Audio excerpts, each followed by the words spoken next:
Secure your tinfoil hats, buckle them tight, hold loosely as we soar over the rocky tops of the La Plaza on a rocky mountain high, into the vortex of the Four Corners, and down snugly at mile marker 420 in colorful Colorado. It is Saturday, February 6th. Sunday, February 7th. For those of you across the pond and beyond, welcome to We Are Paradox Media's Late Night in the Rockies. I'm so glad you guys could join us this evening. I'm your host, TessaTNT. You guys had an awesome day, an awesome week. And if you're listening right now, you're most likely listening on Spreaker.com. You can also find us right now on Twitch, Restream.io, Facebook, as well as YouTube, Spreaker to the chat room and chat with us. I still haven't figured out the chat over stream. Periscope, I think the one we're on right now. Spotify podcast, Google Podcasts, iHeartRadio, Castbox, Tumblr, YouTube, SoundCloud, TuneIn Radio, Dict, and we're also being simulcast right now on KPNL, which you can find at nl-db.com. So tonight I have a treat for all my guests. Tonight we'll be talking to Lost Souls Paranormal. Jason Hollywood Fife is the founder of Lost Souls Paranormal Detectives and has been an industry member. He has seen and heard spirits all of his life. Jason has been with Lost Souls Paranormal Detectives since it was founded, with his Hoffner. I was thinking, I got a new nickname, Russell Hoffner. Yeah, okay. That's kind of... They have been on a... Yeah. They've together over the years, have taken a break the past couple of years, and now they are back and ready to go in Knoxville, Tennessee, and cover a fairly big area, including Tennessee, Kentucky, Virginia, and parts of West Virginia. No cases too big, and they do not their service or open cases, and will jump in and help out whenever needed. All right. Hey, everybody. Hello. So how have you guys been? You were saying you got some weather in, so things have been breaking up, but you're sounding pretty good so far, so I'm hoping we'll have a magical 3. Well, they're shenanigans. The weather the past couple of weeks, just like, it's I don't know, it's everything coming up, and, it's like, instead of if it passes the mountains, and we normally get it. I got a little bit here, and I believe it was Wednesday. Okay, so Tuesday, my daughter's boyfriend came in. Chaos. Like I said, I was going to in, and it's actually a Kennedy, but it's a Kennedy ambulance, and it was so soupy. Vern's in his big old Dodge, like sliding all over the truck. It was insane. I was like, just stop. Like, not worth it. We'll just try again next week. Nice. I was bummed. I felt... Go ahead. What did he say? What? Your car you were trying to get out, stuck out of the mud. What year model was it? It's okay. I was just curious. A page on first and ambulances and stuff like that, like it's a parts, like they sell. And paranormal, it kind of tied into that. And I was like, "Ooh, I love Hearst." I joined it, but.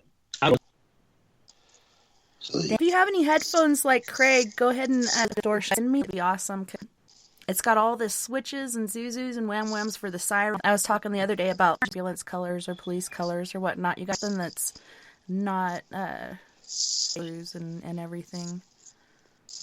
Yeah, you could probably go with an orange. Get funky and do a pink.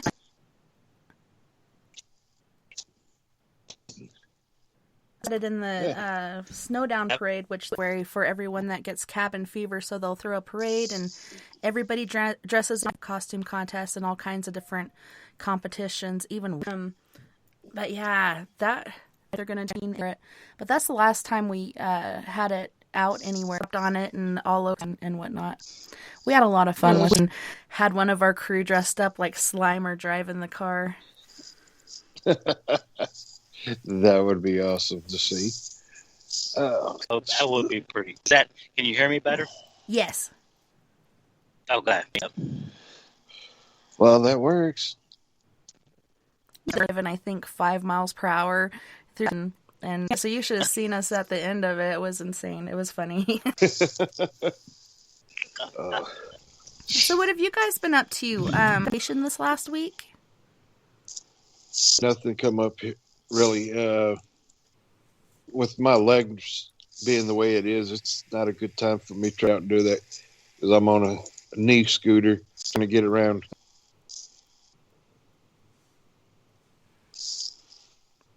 Yeah. Can you still hear me or no? Yeah. I don't hear you. I did for that second. So can you still hear me or no? Yeah. If you can hear me, I keep you guys burning up and like I can hear you, but I get conversation. Huh. Yeah, that's weird. Like I said, Dang. this is weird. Acting up like this, and he'd say a word, or I would say something, and about 30 seconds or 45 seconds later, you hear us cutting back in on each other. I hope it ain't this phone or internet. Yeah, the weather can definitely cause. Yeah. How long do you have left? How long are they saying? I go back at the end of this month, and then at that time they'll determine whether I can put full weight on it. I'm at 50% weight right now. The tibia is healing good, but the fibia still has a fracture that hasn't healed. So, guess it's a wait and see. Bone heals itself. Doesn't look like it's because it was bigger than it was when I first went to the doctor in December. Yeah, that stuff is difficult. I felt maybe 3 or 4 years ago and had to get all kinds of pins and screws and all kinds of crap in there. They even use like some, I keep wanting to say doppelganger, but it's not, cadaver putty. So they'll take them from grind it up and they'll be so like your bone grow faster. So hopefully they won't have to, but they might have to put a little bit. I have to go back into it just further. Very good. Can you guys hear me again or no? It sounds like you're in a hole, Jason. Okay. I may. You got some feedback too. Yeah, a little. Yeah, I don't. I may call because I can't even hear you guys. Probably get to hop off and jump back in. Cameras, and that might help the sound interference if it's working too hard to try to capture the visual on past shows. I was telling my stupid. Yeah, I can still see you. See you, but I can. All I have is a little circle up. It's real weird. They can't hear me hardly at all. I can hear you now. Crick side is like down in a hole. I don't know. Come on.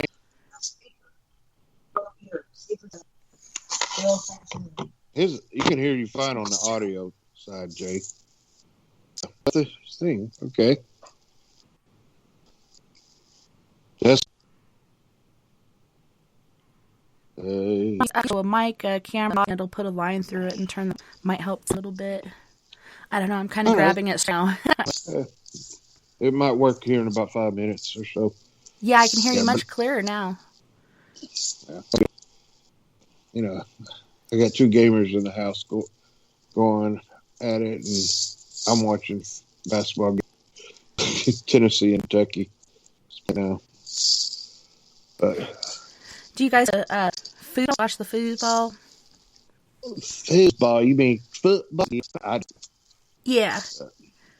I love football. Enjoy a good game. There's a bad game on NFL, I just turn it off. So, Super Bowl going on tomorrow, right? That is correct. Starts at 6:30. So, dang, I don't even know who's playing in the Super Bowl. The Raiders and the Kansas City Chiefs. Green Bay Packers and Kansas City Chiefs? No, the Tampa. Years? Yep. Okay. And Kansas City. So it should be. It's either going to be a really high scoring or. If you have people being at their facility or whatnot, having them, too closely together and whatnot, and I don't even know how they do it in the arenas or whatnot. There have spacing. For Florida, Florida is generally like really light as far as their masks and other things go. Yeah. Well, just a little bit more relaxed because they haven't had all the problems that some of the other states have had. So, and I think it's good because you got to look at the climate. It's nice and warm in Florida. Even when it gets cold in the northern Florida, it's cold at 60 degrees. Big change. Yeah, and they say that New COVID York, doesn't like warmer freezing. climates or whatnot. Climates. Did I say clients? Climates. And they've had spring break. They've had New Year's. All kinds of other things. Do it differently than everybody else. And like you said, their numbers seem to be pretty low. But I don't know. I saw they were in the red there for a little bit, but I haven't really been. I've been trying to stay away from that. Got enough negativity. Oh yeah, getting. Hello, everyone. Can you hear me? Yeah, we can hear you. Okay, I'm back. Look. Thank you. We missed you guys. I've been going through Lost Souls Paranormal Detectives. Speaking of, like I was telling Jason earlier, whenever I get my dang 2 shots, get vaccinated from this thing, I ain't wearing no more mask. It's interfering with my beard. It's serious. It's just putting this line right under my chin, and it messed up my look, man. I got to look pretty for people. Right? It does put a damper on it. It does. Well, did you see those new masks that they have that have the lights on the front and whatever sort of expression you're making behind the mask, it'll show like white or bluish neon lights inside the mask? That's pretty funny. Yes, I have seen those.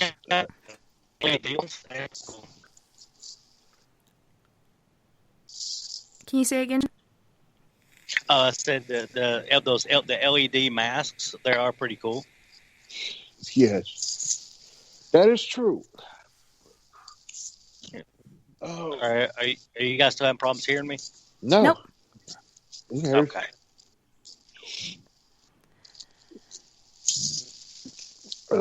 So you going to be watching the Super Bowl tomorrow, Jason? Yes. Yeah, plan on it. I'm at the pool for the Chiefs. Thank goodness. I don't want Tom Brady to win another one. I don't want him to win another Super Bowl. Ain't that the truth? I hated that man. Who is it? Tom Brady. Oh, Tom dang. Brady. He gets around, don't he? Well, he spent 20 years with the Patriots, and then he just decided they weren't going to pay him the money he's worth, so he left. Can't blame him one bit either. No. Go ahead, Jim. No, I was just saying that. No, you couldn't blame him because I hope he doesn't win tomorrow. But what that be? What, his 6th or 7th ring or something like that? Number 7. Yeah, if he wins, yeah. So I'm hoping it's going to be a game. Yeah, I don't even know what time it kicks off. Joe the Slap Boy in the chat room says he has a Jason Voorhees, and then he also said, "Go Kansas City." Uh-huh. Hey, speaking of that, I went on this auction bidding site, and I did get a Jason Voorhees or a Jason mask signed by I think it was the second guy that played Jason, Ari Lenham, and it's got a signature on it and on the mask itself. Plus, it says Freddie sucks. That's pretty cool. I was like, yeah, I got to get that, but it was pretty good. I ain't going to promote that site, but they pay me that. I mean, I don't work for free, right? But I'm bad about doing stuff for people. But yeah, I've been on that site and I bought quite a few things here lately. My wife tells me, you're burning up that auction site, aren't you? I said, Yeah, I took a hiatus. I stopped on a website for 2 weeks now, but I was buying up and winning. So I don't care. A lot of good stuff that I got. My stepson Cody, he got on there and he got him a Jason Voorhees hockey jersey. No. Yeah, and it was who played the third one, Jason? It was at Scarefest. I cannot remember his name. I can't remember his name. I know he looks like, but I cannot remember his name. All right, somebody in the chat room, you should know this. Who was the third Jason? I don't know, but I could Google it. That's the way to cheat. Yes. Just Google it. He's good for stuff like that. I do. So I know one thing me and Jason was talking about we need to talk about tonight, if we have the time to do it, is the new Facebook page that Jason's been working on. The Knoxville Paranormal Society is actually starting to grow quite a bit. And I have had at least 300 people sent me friend requests that are in the paranormal field, helping out a lot of people overseas in London, and one or two in France, and one guy in the Netherlands. We've branched out, and I've been trying to send out invite Knoxville Paranormal Society's page, but it seems like Facebook doesn't allow you to do more than 20 people. You do an invite a day. Yeah. So I disputed that. That's ridiculous. But yeah, we're growing. Yeah, that doesn't make sense, because if you're only limited to that and you're trying to tell people about exactly. that's they did cap you on it. I never knew that. Neither. They kept putting, oh, we don't think you need to do this. This is avoid some kind of their policy so spam doesn't get through. And I was like, well, no, I disagree with it. So I disagree every single time I go over 20 people. So yeah, I used to do the page share Monday. You guys ever do that? That's how I got a lot of my numbers for Four Corners Paranormal Investigation. On Monday, you can go to whichever page and share your link to your page. And some of them are share for share, so some of them are their page on your page because you shared on theirs. But a lot aren't, because that's like a pain in the ass to do. But they started sticking it to you on that one as well. After a while, kick you out of Facebook, make you sign back in. This is weird activity, or I can't remember the exact notations that they use on that, but it's like, come on, wow. I'm really quick and I'm really good at what I'm doing. Leave me alone. But they're like, yes, people. Yeah, if they kick me off Facebook, then I have no idea what my password is, so I'd probably have to start all over again. Don't do that. Go to forgot password and they'll send it to you. I thought about the other day because I can't remember what I was doing and password, and I was making my cell phone. I couldn't remember what I was doing. I was like, is it capital, lowercase? Is it lowercase, capital? Is there a number at the? I can't remember what's going on. And then I ended up finding it where I wrote it down. And I had that same thought, Craig. I was like, if I ever was to log out of my Facebook or my email, I would lose it forever. I'd never be able to get back. Yeah. Yeah, or something happens to you and you have to get the phone and then all that is reset. You're like, come on. Yep. That's a spend pain. hours trying to figure it out. Yeah, usually they have that little thing you got to look for it. I think that says forgot password, and you just click on that. But like I said, if you forgot, you were signed out of your email, you'd kind of be screwed on that. Yep. Oh yeah. I know several people that have so many different Facebook accounts because of such things. I'm like, just say you forgot your password and reset it. you get a new friend request from somebody every like 3 or 4 days, but it's the same person. Because they forgot to log out. And that's sad. People I work with do that because they'll open up a Facebook and, like you said, they'll forget about it and they'll send another one. You know, and I'm like, I thought you were on all my friends list, and I go check and they're on there, and then because I know them, I go ahead and accept it. You know, and then like 2 or 3 days later, like, did you get a friend request from me? Like, I locked out of my account. Yeah, is this really you or is this a hacker? Exactly. Yeah. Yep. Oh yeah. Yeah, things are going pretty bad for Facebook and some other social sites so far as this whole election shenanigans and things that go along with that. They're saying too monopolized, so they're trying to sock it to them basically. So the down if you're in stocks, you could buy stocks in Facebook. Forget about it. Buy some Bitcoin. That's it. Forget about it. Let them die. Slow death. Yeah, because I saw an article on that the other day, and it was crazy talking about how that same, like, the principle of there are two, one mainstream, I guess, or whatever, or, they need to break it up and everything, and I was just like, wow. It didn't catch me off guard, but it was like I was wondering when that was going to happen. Kind of a feeling. Yeah.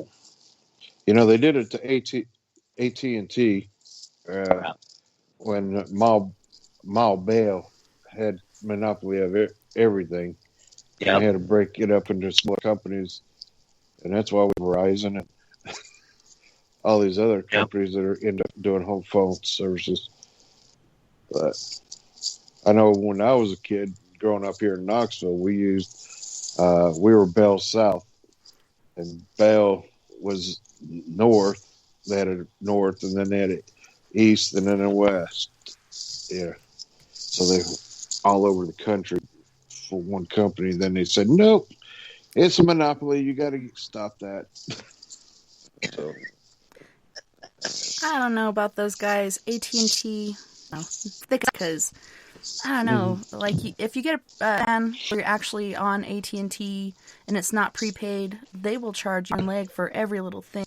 So after that experience, I went straight paid, and that each company I'd go would eventually get bought out by someone else till eventually it was Verizon.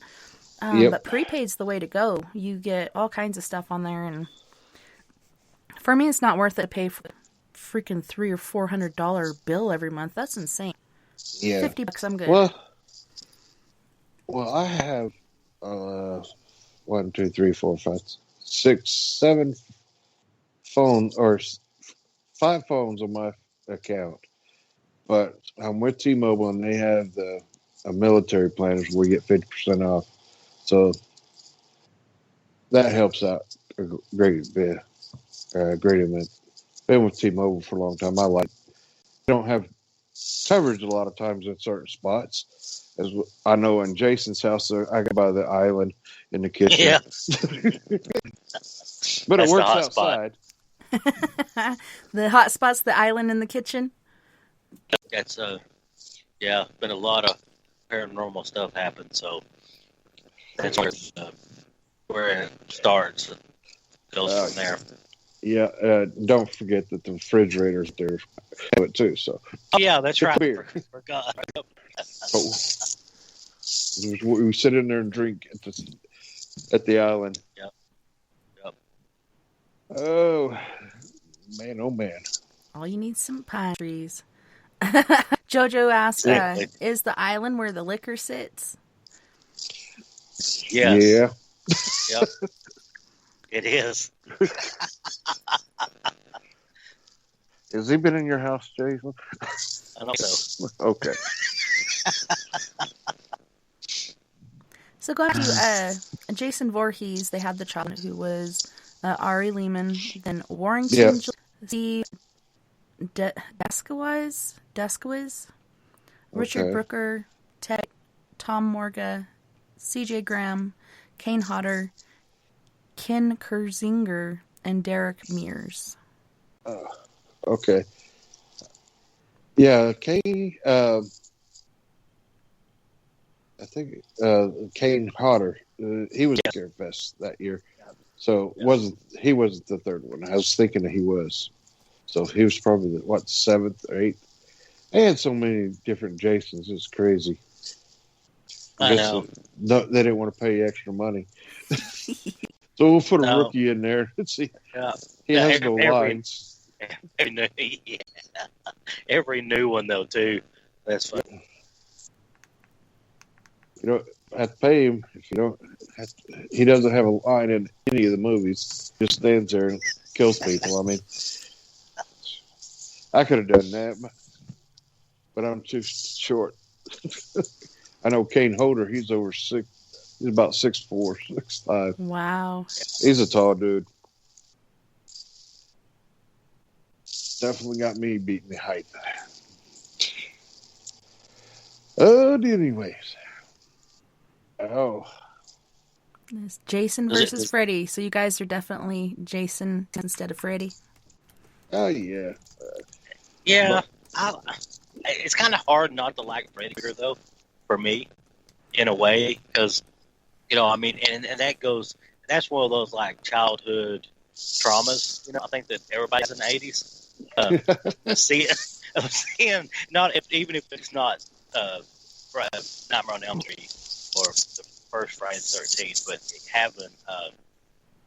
having that one that has just freaked them out, traumatized them, in the 80s with the horror stuff. For me, that's when it was the best. Yeah, I kind of agree with that. But I mean, I look at it this. I'm sorry, Tessa. Go ahead, Greg. Okay. Well, we'll just keep passing it around.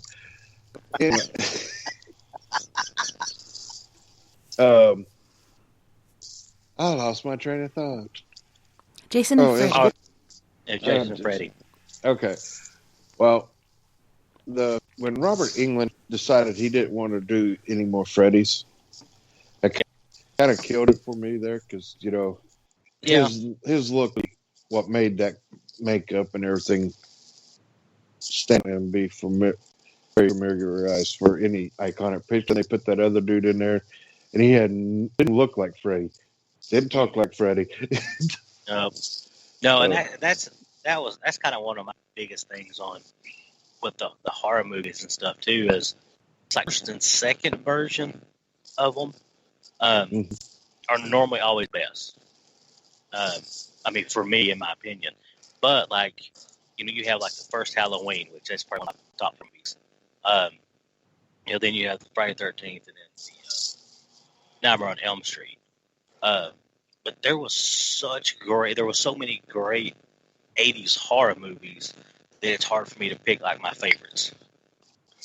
I agree. And then, I agree. And that was when you were talking about they changed the character to, from Robert Englund. And they took him out of there, and it's like, I never really noticed that a whole lot until I got older. And started paying attention to the horror movies and stuff more. And that was one of the things that I noticed. It was like, they look a little different, or they don't sound the same. Mm-hmm. And that's why I started realizing that, like you say, you're like going, yeah, I think there is, it's still a good movie, but it's just not the same. Very, very true. Well, yeah, and when you have replacements like that, this person, I would think, should have grown up loving these movies and maybe emulated the character, whatever. How Jack Sparrow is and the way he's his quirky body movements and stuff like that. Freddy, and he's also got a really messed up sense of humor, which I really enjoy. Yeah. But yeah, you gotta kind of, be the whole persona. You come in and you're like, I want to be my own sort of creep. It's not out for horror lovers that are watching this. They're like, man, I ain't Freddy. Yeah, you couldn't have said it any better. Then with at your end some parent, what to make it where the island is the best reception?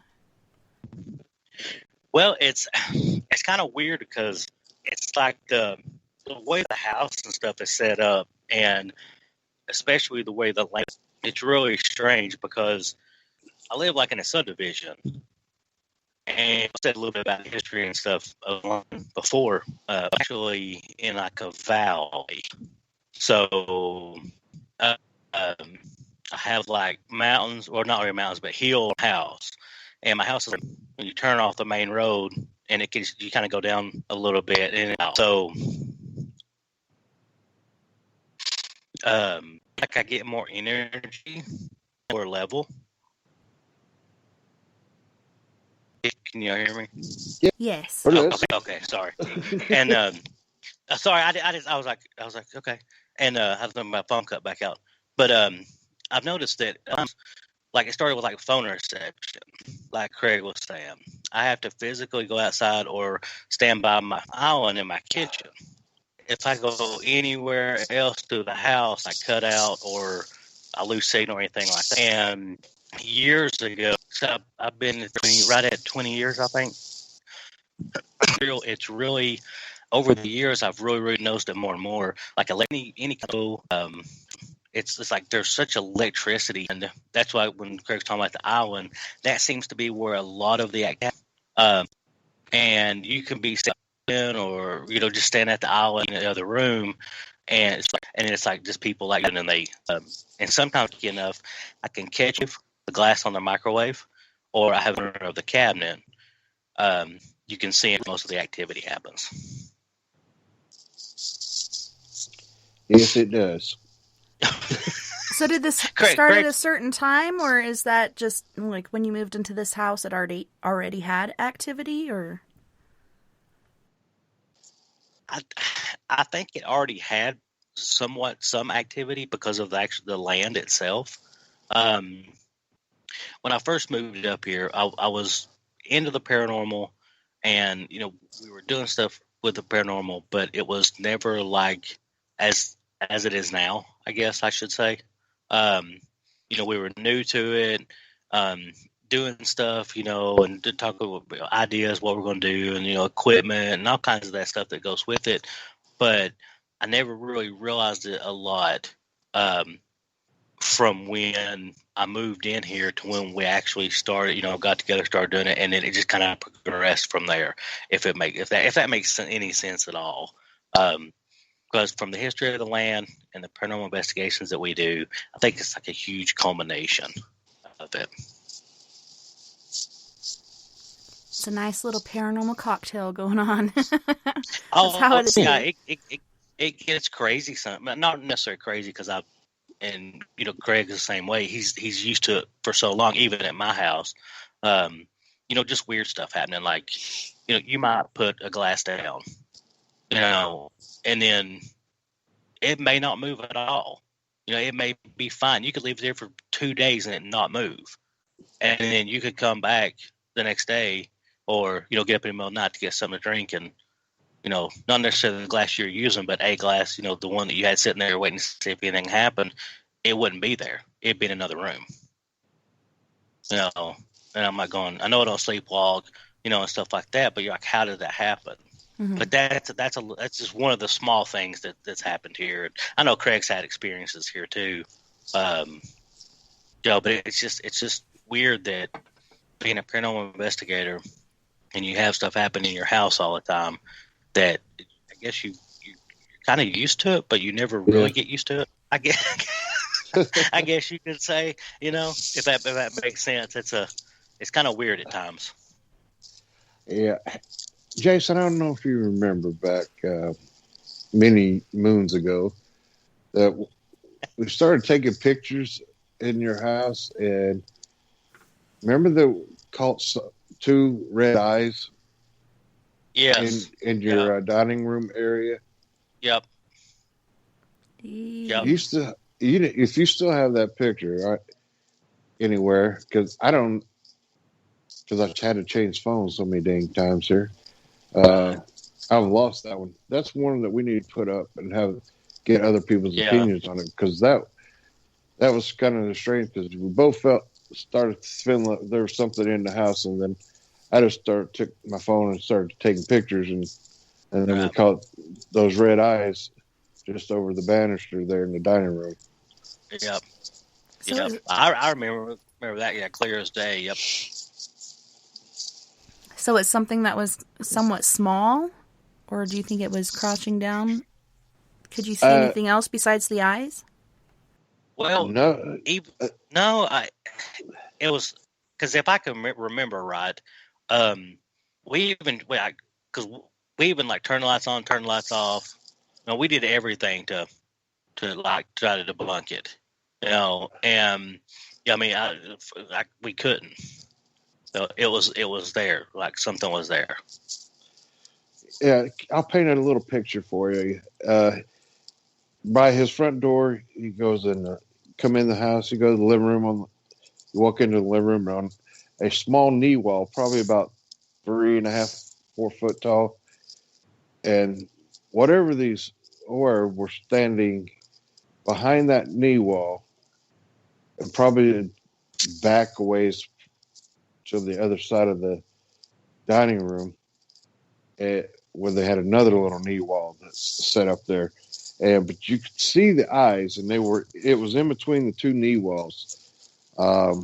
He didn't have a dining room table in there, but he did have this old antique piano that he's got somewhere. But yeah, it had to have been at least 4.5 foot tall, I would imagine, and you don't see like a head shape or anything. You just have these two red eyes that were glowing back in that dining room area. Yeah, because the piano was sitting on the right side of that, and that's a whole nother story within itself for another podcast. But I love antiques, so a lot of my stuff that I have, is from the 30s, 40s, stuff like that. So, I'm sure that doesn't help a lot of times with some of my activity that I have. But I've gotten so used to it, and so it's part of who I am that it doesn't even really kind of bother me anymore. When you see that stuff, or you see, out of the corner of your eye, somebody walk past you, or you hear your name, or you wake up in the middle of the night and somebody standing there. I don't really know ever how to explain it. It's almost a comfortably weird feeling, I guess. Yeah. Yeah, like at first Definitely. it like freaks you out, but then you get used to it. This comfortably odd situation that you're in. Yeah, it's weird because I mean, even like everything from the land to the land carries, of course, a lot of energy, and I've even seen Native Americans here too, a lot Wow. on this land, and I don't know, it's something about just there's so much energy. And I've tried to even debunk it too. Me and Craig, we talked about this. Like, I'm probably 15 minutes from the interstate, maybe. And maybe Mhm. I can see that it's good for my house. And I'm just, sitting there wondering, is it all the energy from the interstate? Is it, is it this? Is it that? I mean, we talked about it, and just, and it's really hard to tell because everything's energy. So, and then when you're especially dealing with the paranormal like we do, then it's like everything we see, hear, do, say, whatever involves the spirit. Yeah, it's like here, like when we moved into this house, we had basically one residential ghost, and it's a old fella that passed away probably in my bedroom. He had emphysema really bad and ended up passing away from that. I didn't even realize he was here because he is like pretty quiet and to himself and doesn't really bother anybody. But I got ready for work when I was bartending at the casino, and as I'm leaving out the front gate, it's right by my bedroom window, and I hear this man coughing, which really freaked me out because I was the only one in the house at the time, and I'm like, who the hell is in my house? I'm glad I'm going to work right now because that could have been really bad. But then he's been seen around, even recently. My daughter, she'll sleep in the living room occasionally, fall asleep watching TV, and she said she saw him working on the thermostat, which hasn't worked in years. We got rid of the natural gas and just went to wood stove, and he was sitting there dinking around with it, trying to fix it. and she saw him like 2 times that night doing the same thing. but generally you don't see him, you don't hear from him. But then we do live right next to two churches. And then we also found out that on our land we've had Native American battles, like the Utes against the Spanish or the French, or maybe even, English or Americans or whatnot.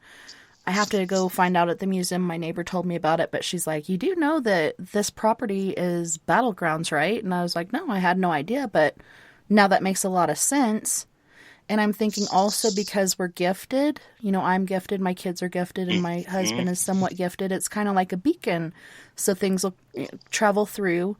Some will stay for a while, and some will be here for a night and then go on. So it's just like I said earlier, like a cocktail of paranormal. You never know really what you're going to get. Yeah, that's spot. That's like right on the money, because it might be,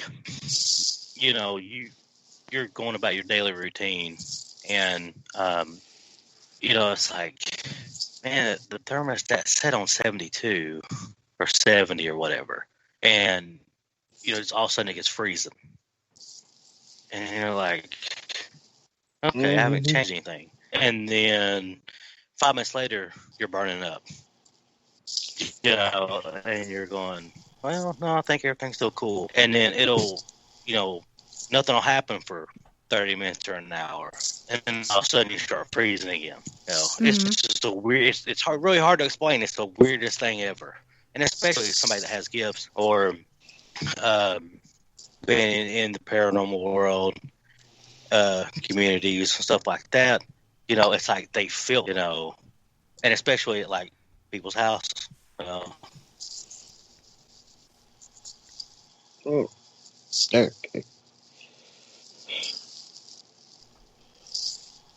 Well, I don't know. I thought he was about to say something else, but Craig, did you have something to add to that?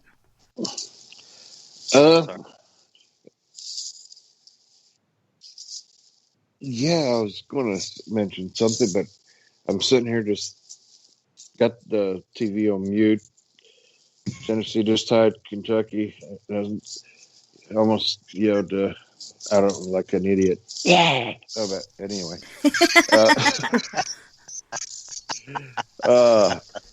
Woo! Everybody's like, what the hell just happened? Exactly. Yeah. Here we go. We go Sunners. Yeah. Oh, okay. So I'm not sure exactly where you live in Colorado, but here lately I've been watching several TV shows that have been coming out, that the mysteries at Skinwalker Ranch, and there's another ranch that's like 20 miles from the Skinwalker Ranch called the Blind Frog, and there's a series of mysteries at the Blind Frog Ranch. And they were talking about the Utes wars they had with the settlers that were moving and attacking each other, and had left such an imprint on that area of northwestern Utah, or northeastern Utah, I should say, that they believe that to be some of the reasons for the paranormal activity, i.e. the skinwalkers, other stuff like that. But they have a area that they were sitting there openly and discussing UFOs and paranormal activity. And I tell you what, their shows are good, and that's my plug for that show. Well, on that note. Yeah, well, me and Jason were talking earlier. This is funny. He was watching a show on the History Channel, the Ancient Aliens, I believe is right, and one of the services that. And I was like, oh, yeah, if you like this one, then you need to go watch this shit. I have had so much time on my hands that I can tell you about all these new shows or stuff that's out there that you've been catching up. Yeah, they have a little credibility in my eyes. Uh, uh, so it's kind of weird that you brought up the Utes, and I'm sitting there thinking because I was talking to Jason, told him about that one in the Skinwalker Ranch series that they have. Yeah, and I've heard a lot about it, and I think it was David Polides from Missing 411 was talking about the Skinwalker Ranch thing, and if I made a show, I wouldn't make it like this because it's so like slow driven.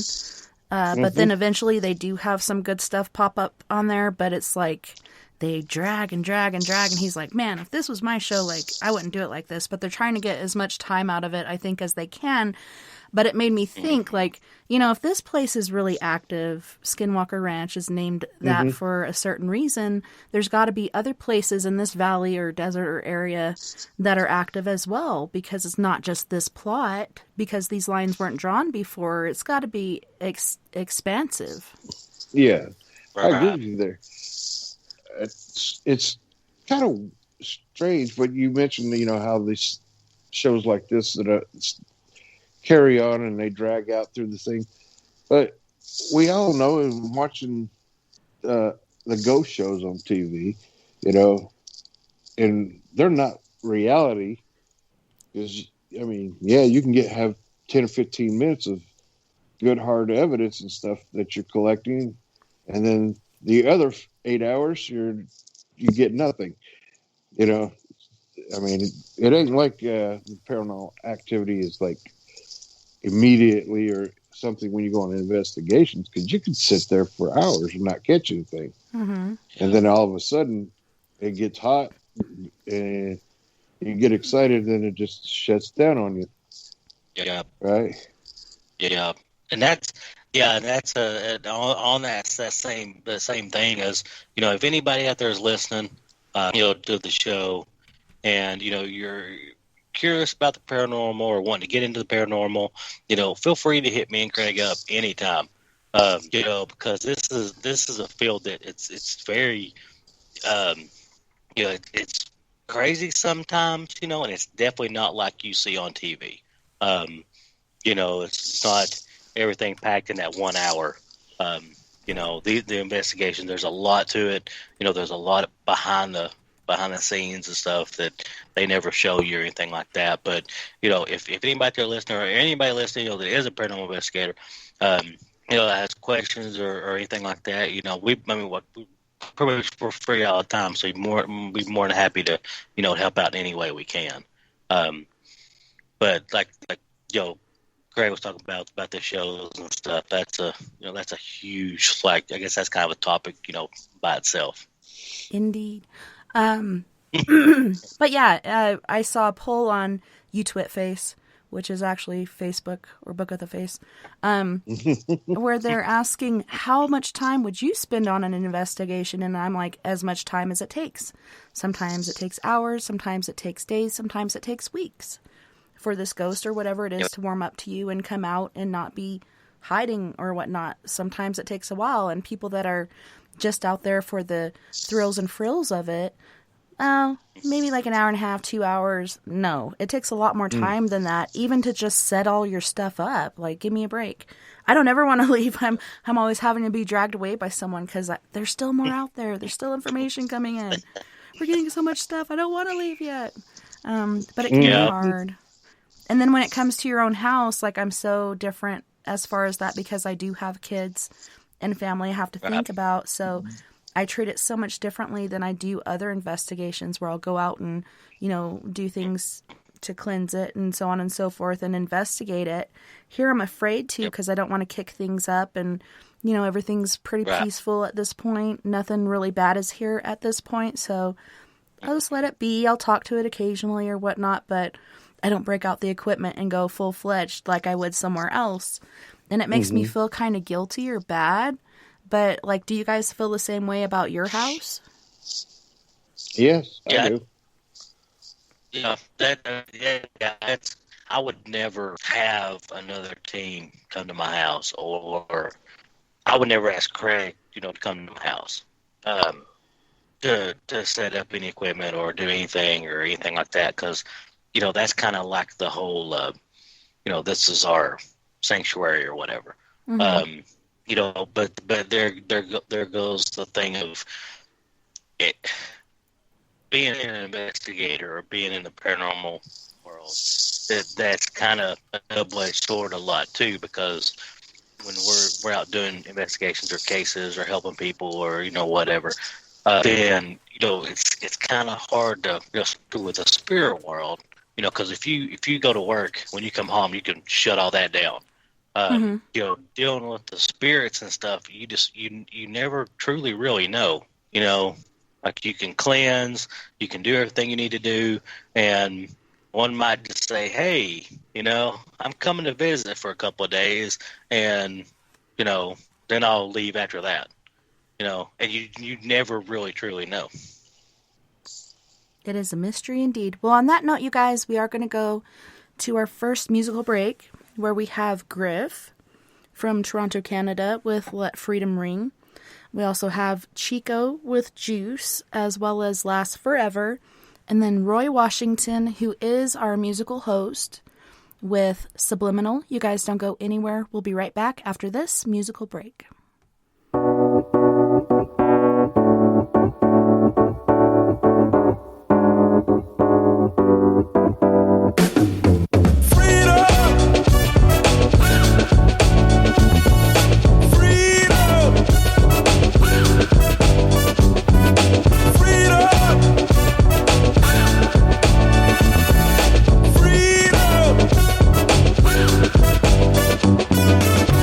Okay, yo, here's the scoop. You can still be a slave, you're whipped and loop.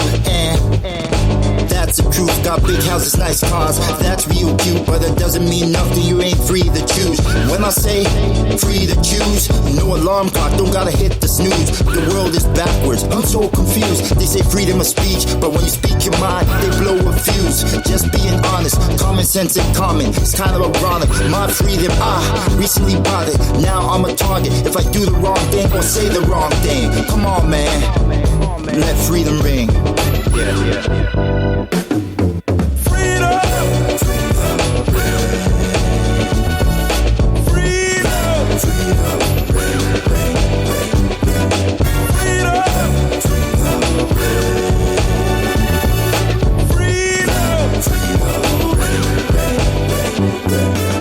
United States become divided states. The world is filled with all kinds of shades, and still resegregate. Parents separate from the children, that's not okay. We should be free to laugh and play. Do it now, before you pass away. Fight for what's right, enough for everybody to get a piece of the pie. Brainwash, social media, full of lies. Go to work, pay bills, then you die. Need a breakaway, guns, get rid of the AKs. Our ancestors paved way since the slave days, but we still hurting.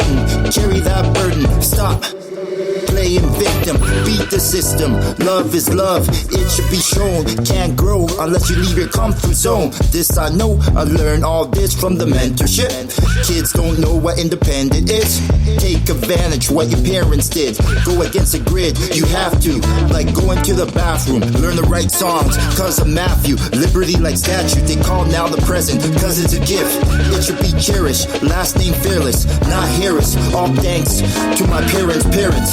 Now, love the last name every time that I hear it. Cause I know what it represents.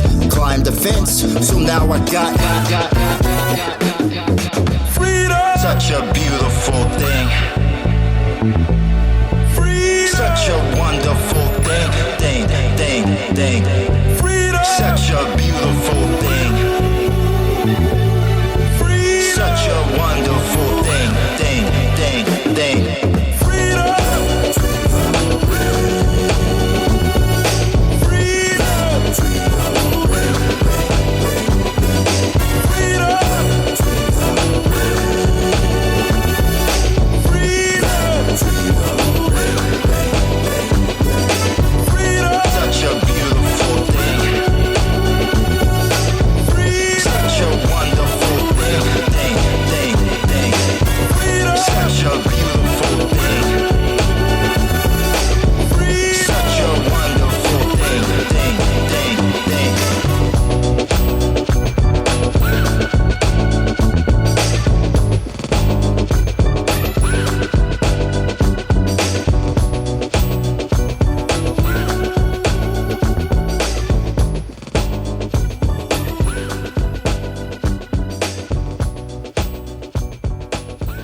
money back.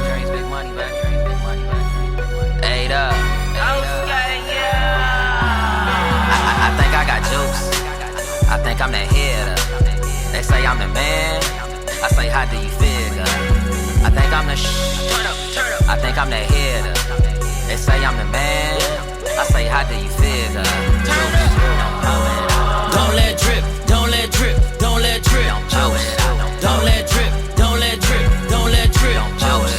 Don't let drip, don't let drip, don't let drip. Juice. Handmade, get bucks for me. Drop the soda can, she got a crush on me. Little mama so in love with me. Even taught, look up to me. But it never mattered, got these haters pissed. I control their bladder, come across you. It's a chance to scatter Henny on the house like a fucking ladder. See your main. Yes, I had to back her, she was being extra up and coming active. Beat it out the frame and let the glass shatter. Beat it out the frame and leave a flabbergasted. I think I got juice. I think I'm that hitter. They say I'm the man. I say, how do you figure? I think I'm the I think I'm that hitter. They say I'm the man. I say, how do you figure? Don't let drip, don't let drip, don't let drip. Don't let drip, don't let drip, don't let drip. Don't let drip, don't let drip, don't let drip. Fly guy catch flight, well connected high five. Johnny Gill my bad chicks my type. Pull up like Huggies they mug me. Pull up like Huggies they love me. Pull up like Huggies cause I'm the MC Hammer can't touch. Off that Fife hen like I slice a chicken, I was spices. I'm a mathematician, call me Michael Bibbins. I'm a new addition, not a Buddhist. Don't true religion, yeah, I spit a lot. Like my tooth is missing and she gave me. Now her roof is missing, I'm the bomb, baby. Now the proof is ticking, be calm, baby. We in a new dimension. I think I got juice. I think I'm that hitter. They say I'm the man. I say, how do you figure? I think I'm the I think I'm that hitter. They say I'm the man. I say, how do you figure? Don't let drip, don't let drip, don't let drip. Don't let drip, don't let drip, don't let drip. Don't let drip, don't let drip, don't let drip. Juice.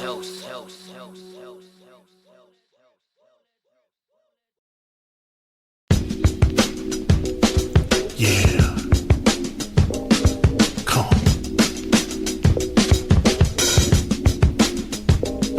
See you, Roy Washington, man. What's happening, man? Yeah. Come on. Yeah.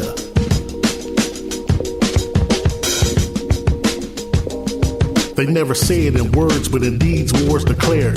Justice is gone and the sight's none is spare. Especially the kingdom encased in melanin. But these suckers are weak, kings and queens will ride again. Come on. Slackers with badges, the white sheets and the maggots. Watch them fall as I tag them because I'm better than average. A sharpshooter with words with my eye to the scope. Can they escape when I don the black cape? Is hell no. I'm a ninja for right, who can vanish from sight. Pick you off in the night, but still the Lord is my light. Perceiving all you see, the truth behind the scenes. Instead of jumping bandwagons, the light says believe in me. Cause you're a puppet, no doubt. 45th turned you out. Though I saw your lips moving, no sound came out. So I was sent from the heavenlies, born so you could find me. Swam the scene and stream, took flight during the 90s. Landed in grace, wrote a verse of hip hop. Got with Jay and found the taste was smooth as butterscotch. We had hood love and money problems, they be on me, but we stayed in the flow. It had juice like Manolo. They can try to oppress, you can try to impress. Cause after success, none less. You can look in my eyes, you can feel my vibes. King down inside and it's so subliminal. God on my side, I ain't worried about none. If it ain't about money, then it ain't about none. Laughing at my enemies, I know they see me coming. If it ain't subliminal, they can't even see me. Politics abolish it. I'm here to raise the conscience for every face and race up in this nation trapped in poverty. Diamond in the rough, need to cut, shape it, and polish it. Bad thoughts cripple life, we can be an optimist. We can be an optimist, reconstruct apocalypse. Broke people always hating, mix me with that gossiping. Rose up in the concrete, rain and sun, I'm blossoming. My people need to be like kind of Velcro, then we conquering. They can try to oppress, you can try to impress. I'm just after success, none less. You can look in my eyes, you can feel in my vibes. King down inside and it's so subliminal. God on my side, I ain't worried about none. If it ain't about money, then it ain't about none. Laughing at my enemies, I know they see me coming. If it ain't subliminal, they can't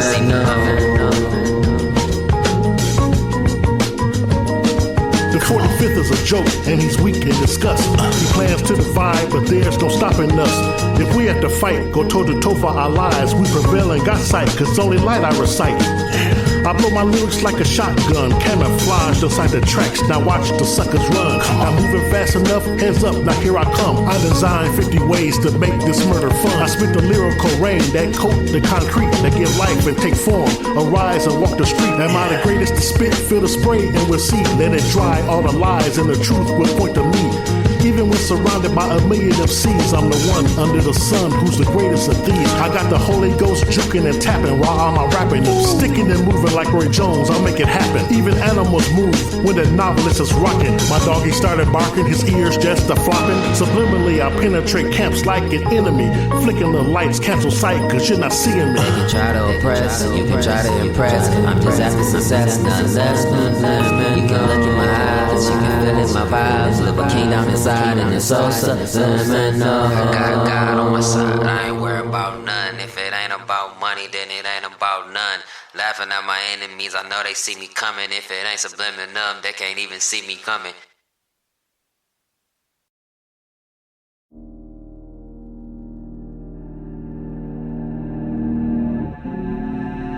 Last forever. The rain never, rain never, rain never, rain never, rain never. It lasts forever. The rain never lasts forever. The rain never lasts forever. The rain never lasts forever.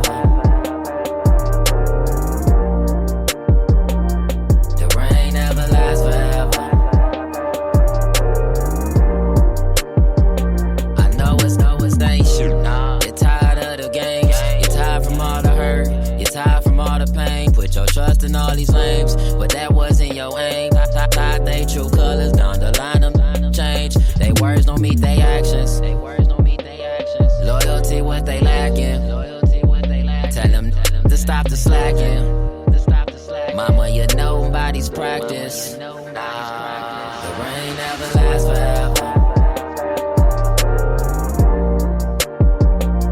The rain never lasts forever.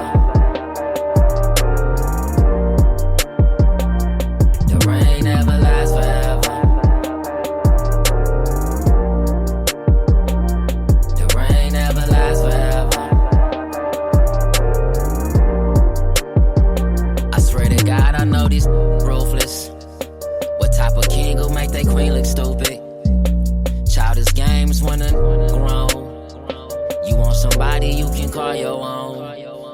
Indifferent than your phone. When you asking me, act like you wrong. Your heart say stay when your patience gone. When y'all together, you still feel alone. Yeah, the rain never lasts forever. The rain never lasts forever. The rain never lasts forever.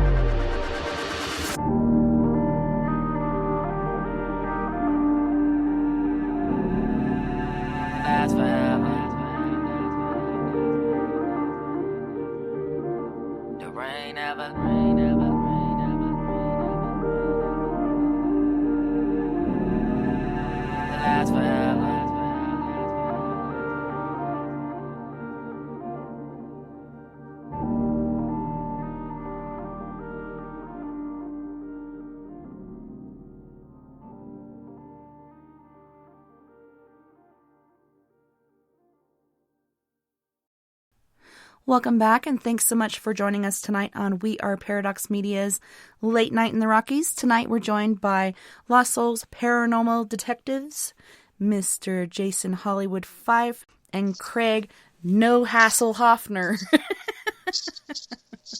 What's up, you guys? Same thing, different day. Yeah. That's how it is here. Hey, we should start a club. I don't give a fuck club. I'm Yeah. vice president of that It's one. a tribe, and it's called the Fakawi tribe. Like, where the fuck are we? We don't really care. We're here at home, as usual. Except for Jason, he gets to go out and explore and work and do things I wish I could do instead of being the homeschool teacher and the nurse and all those other fun things. It's super exciting because everything closes like at 8 p.m. now. Oh, shit. They roll the streets up, do they? They close all Yeah, the it's like they close everything down. They were doing that here for a while think, at Walmart and everything, and then they're open till 10 again now. They're not 24/7 anymore like they used to be, but still gives you time to get groceries and stuff. yeah. I keep forgetting. I got the video on. Ta-da! I was laying my phone down. I was like, I'm tired of holding this stupid thing. Why am I holding this stupid thing? I just tried to join their video, and it was went to a connection network lost. It came back out to the regular screen, which is fine. I can see you, so I don't know. Now I see your ceiling or something. Yep, that's definitely the ceiling. Yep. So we're talking about at home, different crazy things that happen. Have you guys ever had a negative entity come to visit or follow you from a different place and, it could attack you? Or for me, my animals have been attacked too by one certain thing that came to my house for really no apparent reason. I had done no investigations at the time, but it was attacking the animals. Have you guys ever had experiences with your animals, like tuning into things that you didn't notice at first, but then you did? Jason, go ahead. Man, I've had several. But I didn't really categorize as like created or malicious. They freaked me out. It's the weird energy and the vibe, or like you said earlier about your residential stuff like that. But when you have something like that just shows up like that, or it follows you home, even when you do if you're supposed to, or it not to, yeah, it is kind of weird, and it can get kind of chaotic. I guess I'm a lucky one. I don't have that much activity. Every now and then we'll see a shadow running around the hallway or something like that, but nothing demonic or anything.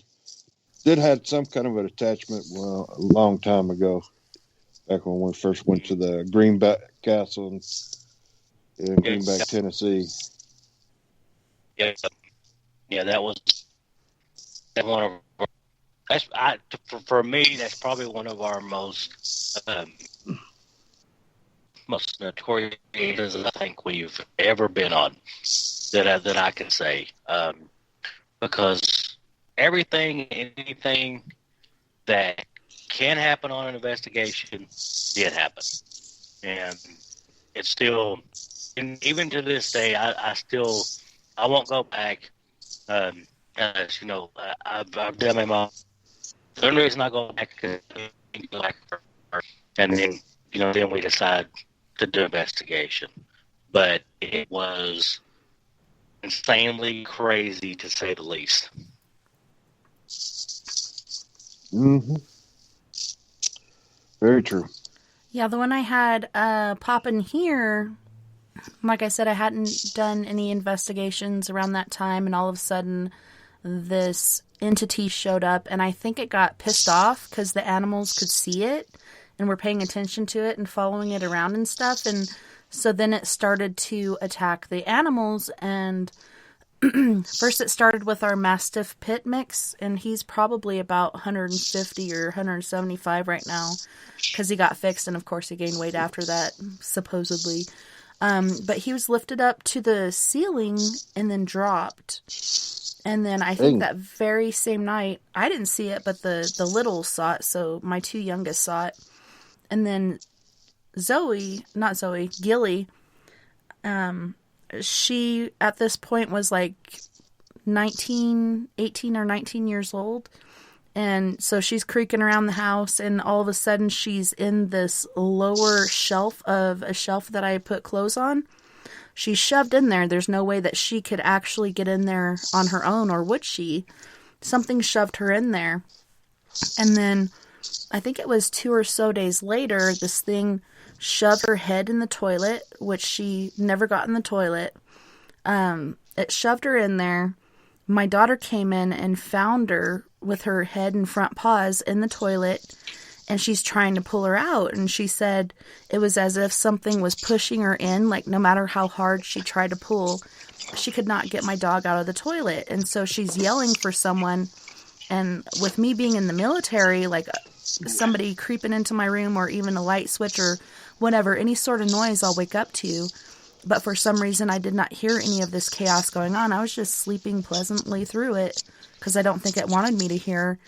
And so Joe came to her rescue. So we have 2 15-year-old kids. So this was almost 2 years ago, trying to pull this dog out of the toilet. And all of a sudden, whatever was pushing her in there, trying to drown her, released. And she kind of flung it across the bathroom because they were pulling with such force. But I was just like, what the hell is going on? Like, why is this thing attacking our animals? But I came to the, perspective of they could see it. They were following it around, and it didn't like to be seen.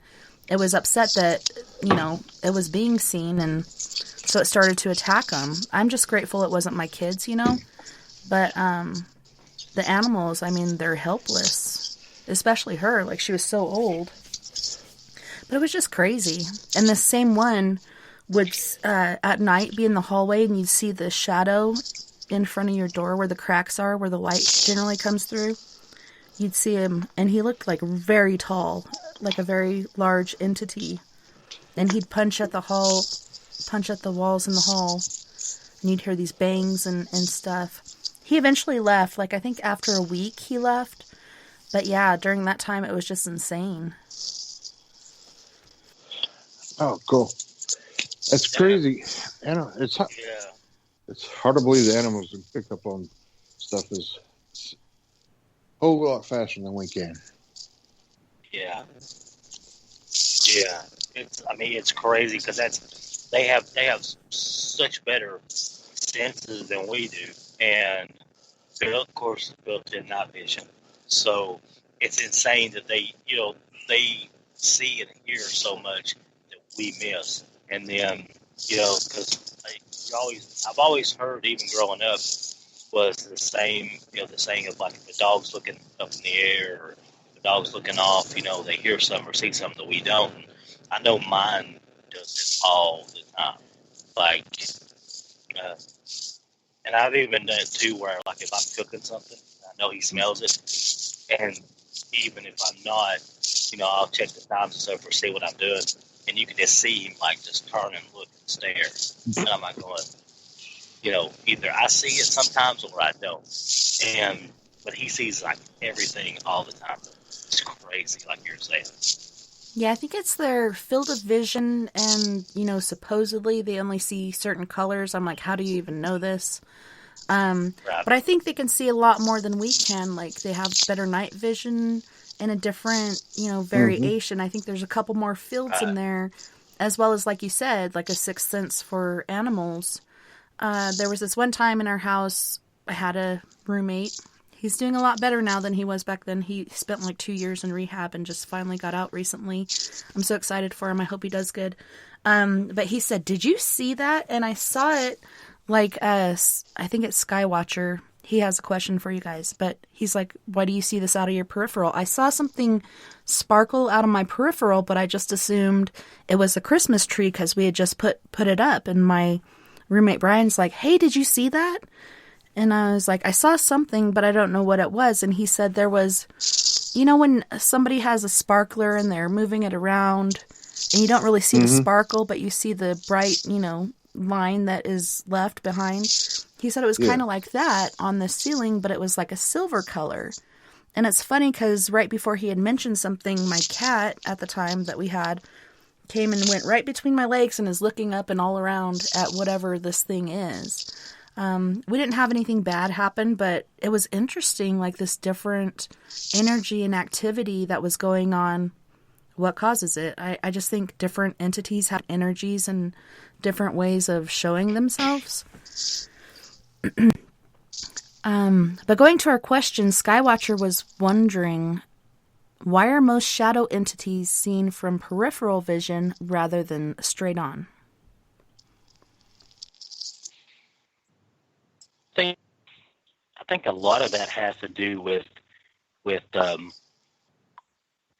our line of sight compared to spirits and the energies. Because a lot of times, I mean, we basically see everything like straight on, and of course, with our eyes and stuff, everything is reversed. So everything we're actually looking at right now is upside down. So our eyes, you know, make it to where it's right side up. But with spirits, I think a lot of times, and this may sound like kind of cliche or whatever, but a lot of times they don't, you know, necessarily show themselves right. You know, a lot of times they'll get your attention out of the corners of your eyes or your peripheral.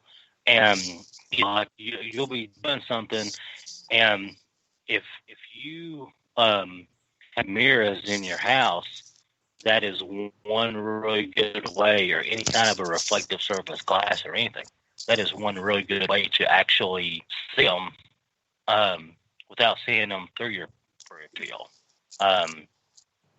Because I've got that set up in my house. But that's the way I've always seen them, is through my peripheral. I'd say probably 85% of the time. The other 20% I've actually seen face-to-face or full-body apparitions. But I've feel like I said, the percentage is really a lot greater with my peripheral, because you catch that glimpse, or the movement at such faster pace. And you just catch it. You just catch that glimpse, like a car, you know, going 100 miles an hour, you know, by you while you're standing there. You just see it. It's insane. Like if you go on YouTube and you watch these different videos of entities moving across the hallway or whatever, the amount of speed that they're using a lot of times is inhuman. Like, that's not a person, you know, because if they're running, their legs would move differently, but they're just like across the hallway or whatnot. I think they're trying not to be seen. They're trying to be sneaky and not to be seen. But luckily we do have that peripheral where we'll see something, but by the time you turn your head, you don't really see it anymore. But you know you saw something. What the hell was it? I don't know. Exactly. Yep. And then you're standing there going, did I fix that? Are you serious right now? Did that just really happen? You know, but 9 times out of 10, yeah, you did see something. You know, that's the good part about it. If there was any way your brain can process what you see out more on the side of your peripherals, if it could process it faster, you'd be able to see right into that set of, but your eyes, once you're looking forward or looking at something like right now, I'm looking at TV, which is over on my left side. But when I'm sitting here in the recliner and just, I can look down the hallway out of the corner of my eye and I can see something moving every now and then. So I've seen shadows coming out of my room, going into another room.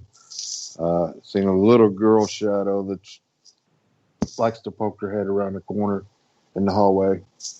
Yeah, so that's, my brain sees it real quick, and then I say something to my wife, and she'll just look at me like, "Hey, you're stupid." You need to take less just- hydrocodone. Mm-hmm. Yeah, the oxycodone.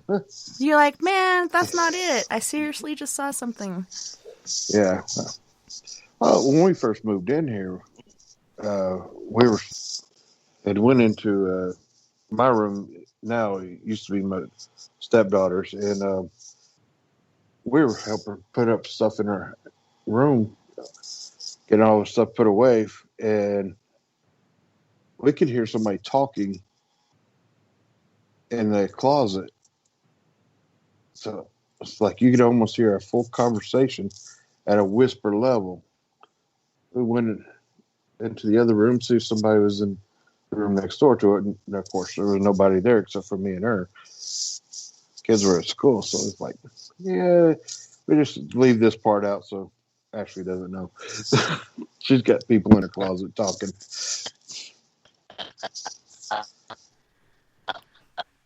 It sucks when that happens, though, because you can hear them, but what are they saying? Like, you can just barely not hear them enough to where you can hear they're having a conversation, there's inflection in the voice, so on and so forth, but you can't make out what they're saying, so you're, like, trying extra hard to listen in, but it really doesn't work. I kind of had an experience like that this last weekend. I went to my sister's house. She's about to move, and she's had all kinds of activity because, again, the Ute community that used to live there and was pushed out, she's living on some of those lands. One of the people that was there, as far as spiritually, was her old man that was murdered, and he was just hanging out there. I got one of those SLS cameras. You could see him with his arm on the bookshelf, and he had his legs crossed, and he's just sitting there, like, hanging out. And there was another entity that we saw at first that kept sitting in different places, like first on the floor over here, then on the boxes over here, on the floor in this next room, and then eventually at the end of the night on the end of the bed, just hanging out there. I think he was disabled in life, and for some reason, perhaps due to his thought process and such, he's stuck that way on the other side, which is strange to me, but there's different things and places that people are stuck due to their beliefs and thought processes and such. So kind of makes sense. But at the same time, like, man, you'd think on the other side he'd be free to walk around, but he still has to, since there's no wheelchair, he scoots himself around, which look kind of creepy at times. But yeah, it was just interesting. At the end of the night, I'm trying to sleep. The sun's coming up, and I always get this high after an investigation where it takes me a while to come down. So I'm laying there with my eyes closed, trying to sleep. I keep hearing something walking up behind me, getting closer and closer. Every time I turn around, there's nothing there. And then at one point, I hear two people, one's a female and one's a male, whispering right behind the couch I'm trying to sleep on. And then they move over to right above where my head was laying. And like I said, each time I looked, I could not see them or understand what they were saying. They're whispering, I can't hear it. And then at the end, they were behind me. But I swear to God, I did not get any sleep that Friday. So Saturday's show was pretty interesting. But yeah, I could hear them talking. I just couldn't understand what they were saying. And I thought for sure it was my sister and her son at first, but it wasn't. But yeah, it was just crazy. It's frustrating when that happens because you can't, you know, you're hearing something. You can't make out exactly what they're saying.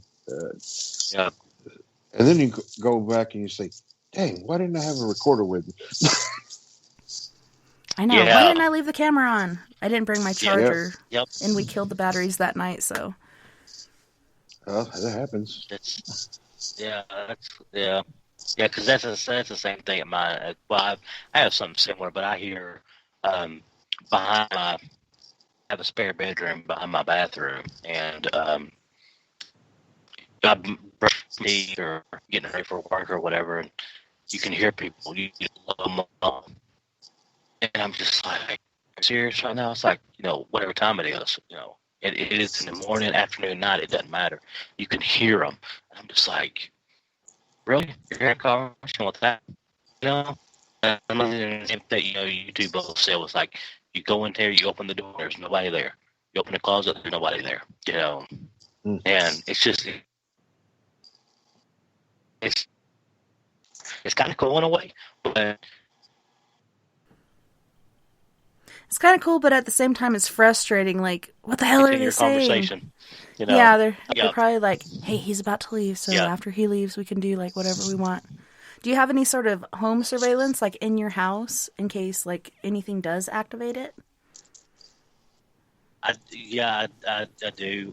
Craig actually helped me set them up not too long ago, and it's kind of crazy you say that because I bought 2 cameras, same name brand, same design, everything. One camera works really, really good. The other camera, it will run for about an hour and a half, and then it will lose all internet connection whatsoever.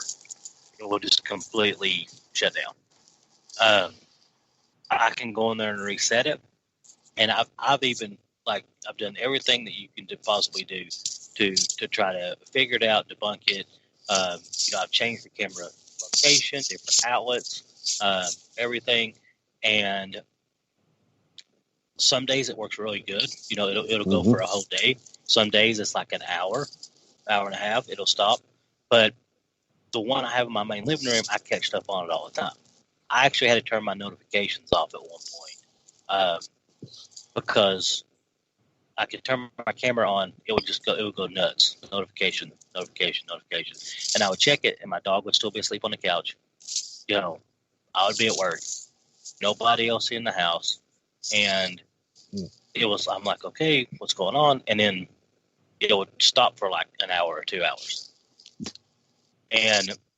But I started realizing that the closer it was time for me to come home, the less the activity got, which was really weird for me. I don't know if it sensed or knew that I was on my way home or anything like that, but it was kind of a weird thing because I would check my camera before I left.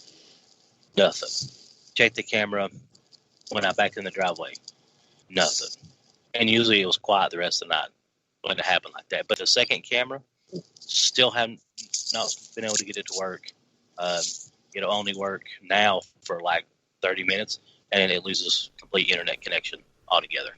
Yeah, the last thing I think I'd try is contacting the company, letting them know that there's a glitch or whatever, send it back, have them send you a new one or repair it, and then see what happens after that. If it keeps happening, there's obviously something back there. Is that the same area where you keep hearing the voices and stuff as well? It's actually in the spare bedroom right beside it. Yep. So, I've even took I've even took the camera that I know is 100%, works good all the time. Took it back in the room, plugged it up, set it up, did everything, and I have no issues with it. I've left it there for like 3 or 4 days. Nothing, no issues with it. Never lost internet connection. Didn't really get a whole lot of notifications. I did, but not as much as I did when the camera was in the living room. That was kind of like the last things I did here, probably, I don't know, a month and a half ago, maybe. A month ago. And even now, I've got it.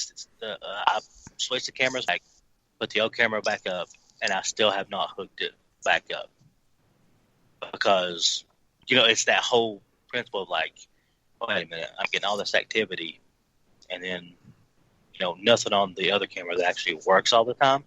When I switch places, nothing's really happening. It's the strangest thing ever, to try to debunk it. Have you tried switching them out too? Like maybe switching this camera with that one? And seeing if you have the same effect? Yep, that's what I did this past time. And it was, like I said, the camera that I brought, and I took the camera from the living room, put it in the bedroom.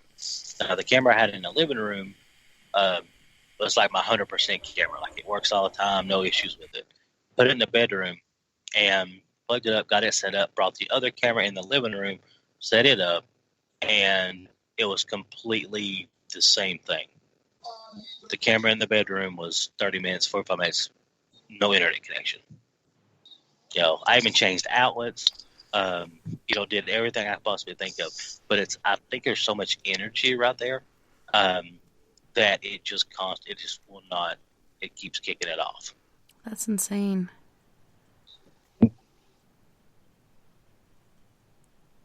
It is. It's crazy. It's crazy sometimes, especially when you start getting electronics and stuff like that. Because a lot of the spirits, they'll feed off the energies from that.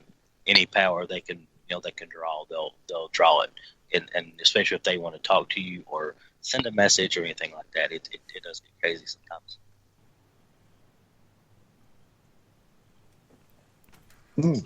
Okay. Yeah, I was gonna ask Craig, but I'm like, Craig don't have nothing like that. Have you set up anything to try to catch the little girl or whatever?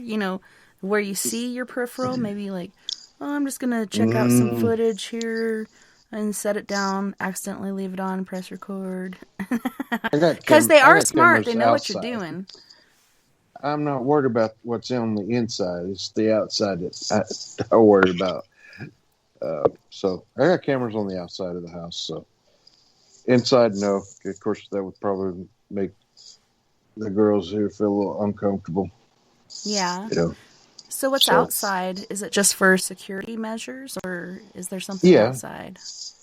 Yeah, it's mostly security issues. The only time we ever caught anything outside the house is back when we had our first Halloween party at my house, which is normally a huge party. And my wife was going around video recording all the stuff that we put up, the graveyard, that I built an electric chair to go outside. So we had a fog machine going and stuff, but it wasn't turned on. But she was recording all this little stuff, and then all of a sudden, she pointed the camera toward one of the girls and said, "This is Emily. She's over here to help." And then as she panned to go to the next person, there was actually a woman showed up in the picture of her walking away. She was in a white dress, long brown hair. You could see her clear as day. And that's the only time we caught anything outside. That's other than deer and raccoons and other pestilence. Yeah. So was she walking back towards the house or another direction, or where was she walking? Just walking right in front of the porch, just porch over to the driveway. And but Michelle never saw it until one of the kids went back and said, "Hey, do you see that right there?" And pointed it out. Because she didn't see it live when she was recording anything, but when we did, it turned out pretty cool. I think she posted it on Facebook God, I don't know. How long? About 7 years ago, Jay? Hey, well, but you fall asleep back here, man. Do what? You look like you're falling asleep back here. I'm not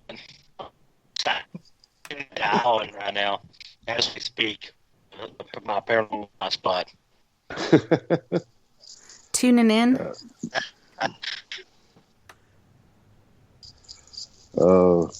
I do that with our cameras and stuff. Like we use our own personal use or residential. Which stuff or anything like that. And I do want to throw that out there to people that are living. It's the money I set up stuff, but especially for them so I can talk to them and while I'm at work and check on them. But like that. Could you move the mic a little closer to your face? When you're sitting there, is that bad? Mm-hmm. Okay. But when you sit and you like you got notifications off, but when you check it and you've got like 15 or 20 notifications and you go back and check like the frame by frames and the times, and like the dog hasn't moved, like 2 hours or whatever, hour and a half, but you got all these notifications of stuff moving in your house. It's kind of crazy. Yeah, and you've said that a couple times, like your dog doesn't react to it. He just stays there sleeping or whatever, and I think he might just be comfortable with them. Like, they're not bad people. They're just here, and he's comfortable with them, so there's nothing to worry about. He hears them doing their thing, and he's just going to keep sleeping because he likes it. Yeah. He's like, oh, there's somebody visiting, somebody new or whatever. He just, goes on about his day. But it's just weird, being a paranormal investigator, and you have that stuff kind of happen, and you're like, okay, and it makes for an uneasy day sometimes when you come home. You're like, okay, what's going to happen today? Or nothing may happen at all. But you always have to be kind of ready for the unexpected, I guess. Mm-hmm. And it's kind of like a roller coaster too. Like, sometimes it's really quiet for a while, and you're like, okay, what's going on? And then all of a sudden it kicks up again, and then goes back down, kicks up again. Some things strike you harder than others, but I don't know. It's like a paranormal roller coaster for me, because it'll be really quiet, and then all of a sudden now my old man has a doppelganger too, and we haven't seen him yet, but we've heard him. He's been heard coughing, and then he called my 16-year-old daughter out the other day, and she's like, "Where's Dad?" And I'm like, "He's not here. He's at work." And she's like, "Well, he just called me to come here, and so what the hell?" And I'm like, "Well, I guess he's got a doppelganger now too." At first it was me for the longest time, for years, and then it started imitating my 16-year-old visually and verbally, and then all of a sudden it started imitating my husband. So it's been interesting. I bet it was crazy. Yeah. Hey, I need to find one of those doppelgangers so I can send him to work. Yeah, the one that I liked the most of me was the one that was caught doing dishes, and I'm like, okay, if she's going to be doing dishes, she can come back. Yeah. Yeah, exactly.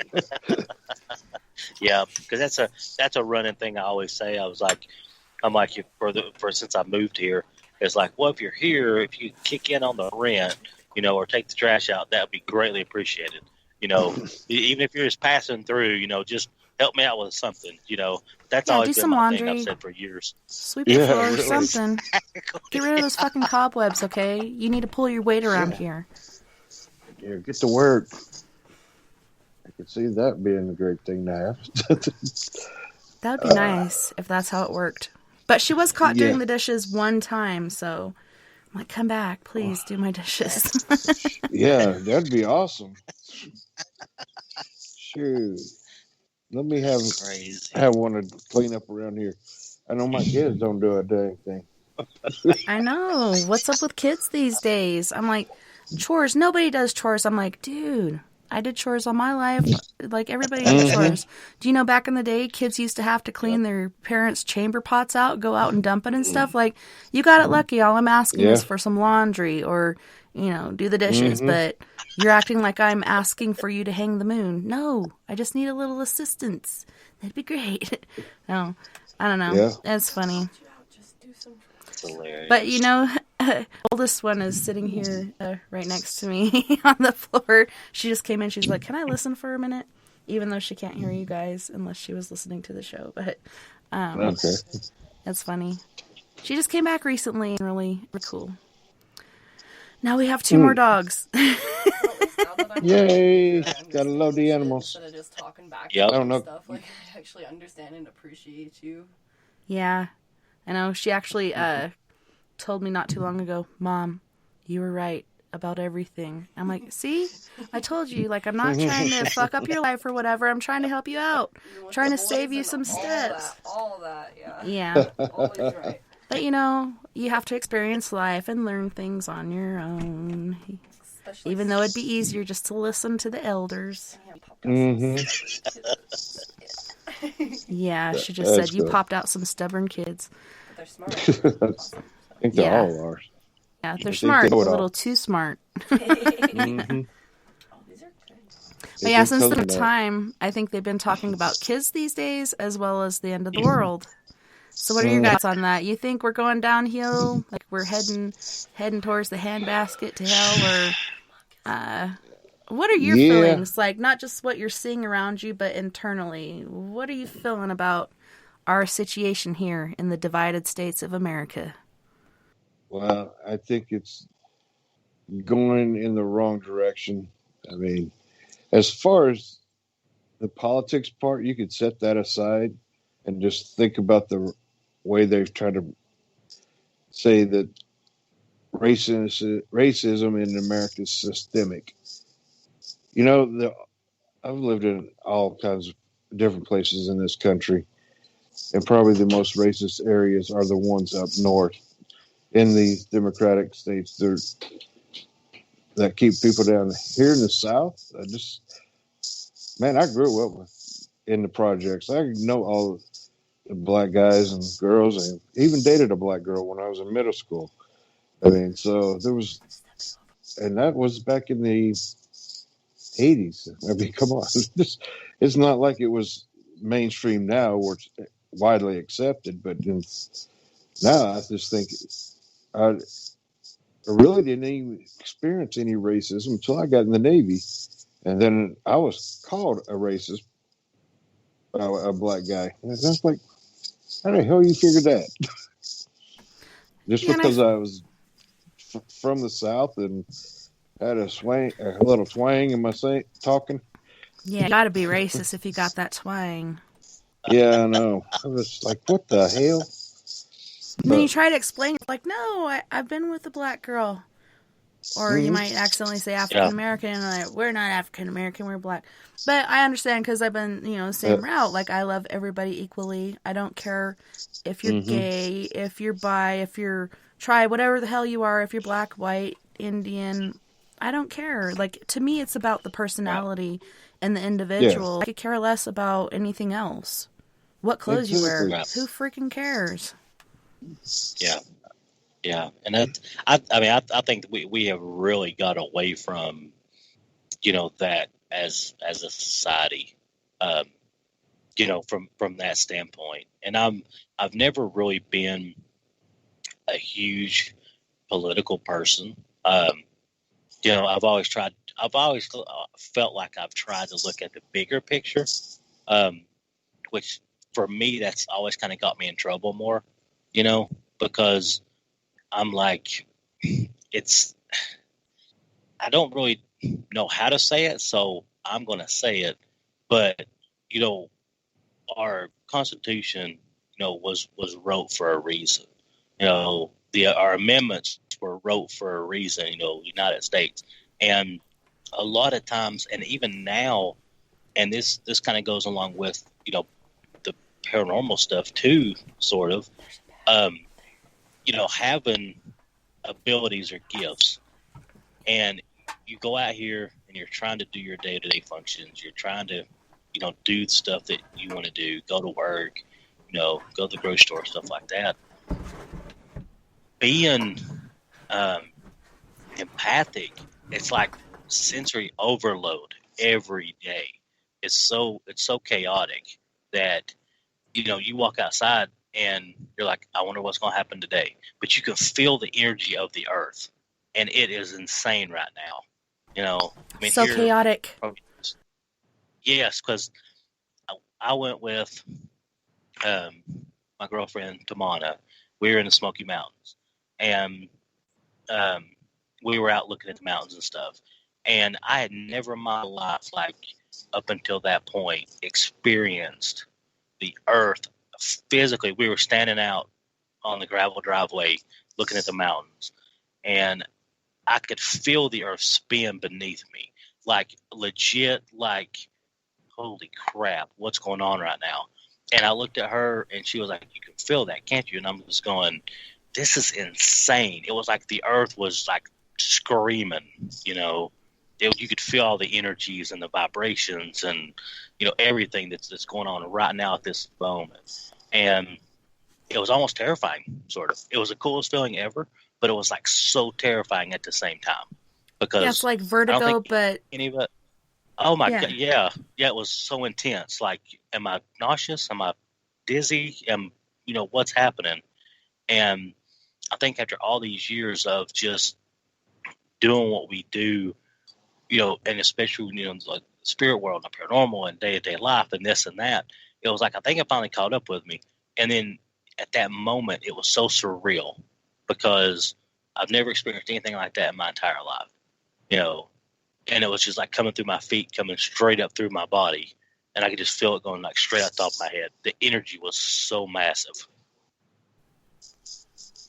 yeah, you get the weirdest, like crazy, I don't know, there's like a hum through your body and everything. Mm-hmm. And then you get that vertigo. Yeah. And like you said, you don't know whether to feel dizzy, sick, or what the hell's going on here. You feel like you're going to fall over, but you don't.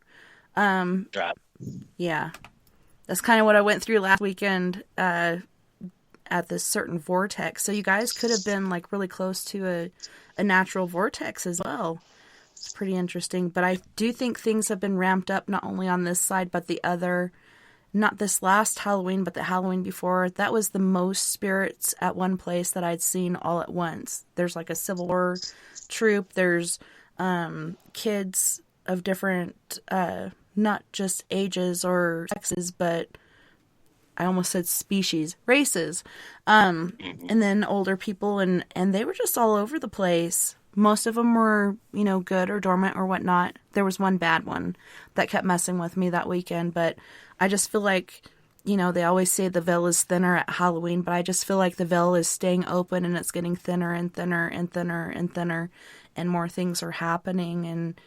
And like you said, it just feels like things are spinning quicker, and you kind of get that vertigo. And when you hear those words come out of your mouth, you kind of just got to look at yourself like, okay, I'm not fucking crazy. Even though right now to myself I sound crazy, but this shit is really happening, right? I don't know. It's insane at the moment, really. Chaotic. It is. Yes, because even the mundane, okay, and we all do this every day, but it's like you get up, put your clothes on, you go to work, school, even like today, even just going to Walmart or the grocery store was crazy. I mean, the energy out there, getting in the car was fine. Driving to Walmart was fine. But like getting out of the car and putting your feet down and going into Walmart, you're like, holy crap, where is this stuff coming from?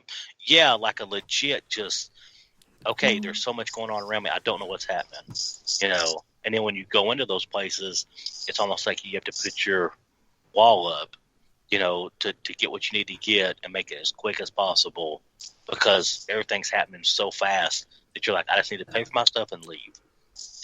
Let me get back out to the car, let me get back home, because everything was spinning and going, and it was just like a fast forward, Yeah, it seems like, and my daughter was just saying, it seems like bits of time and space are disappearing too. Like you were over here, but all of a sudden you're way over here, and it's just like, what the fuck is going on? Is this the energy? Is this like, are we going through these Mandela effects or whatever? Like, it is so weird.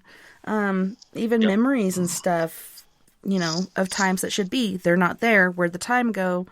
It just seems accelerated.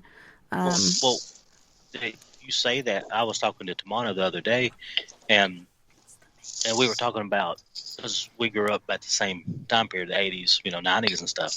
And I was like, yeah, that movie came out like in 1987, da-da-da-da-da.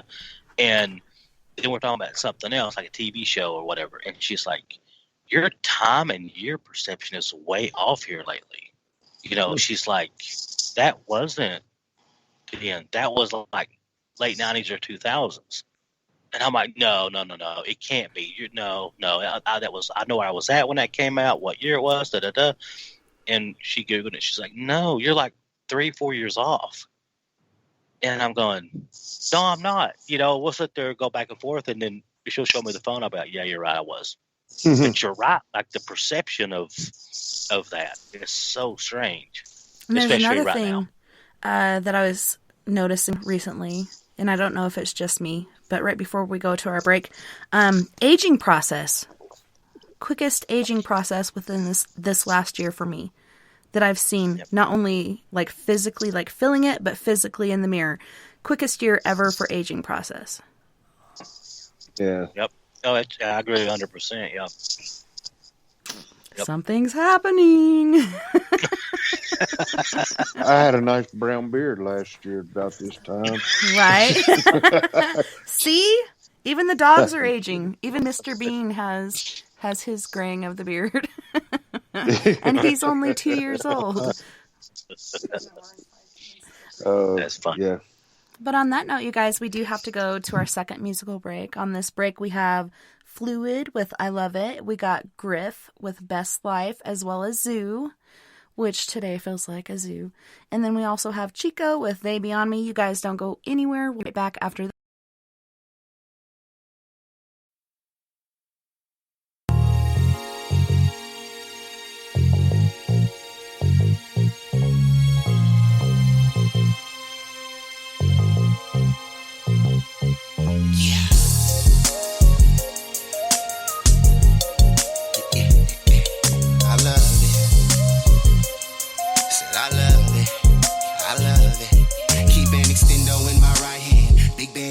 Hand. I'm ballin', making buckets back to back like I was Stephen. Better yet, I'm Phil Jackson, so don't treat me like the next man. And I'm kind of a real big deal, so don't be out here second guessing. Anyway, I make my pay and live this California lifestyle. Sunshine, loud packs, and chicks that love to get wild.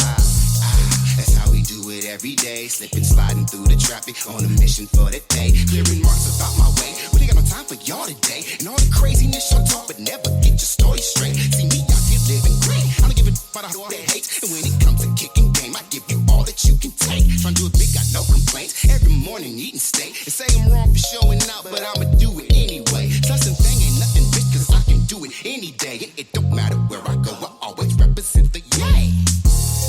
I'm so in love with this lifestyle. Anything I want, I say the word, I get it right now. Boppers used to hate me, now they tell me I'm they tight now. Swagger through the roof, got everybody on my height now. So in love with this lifestyle.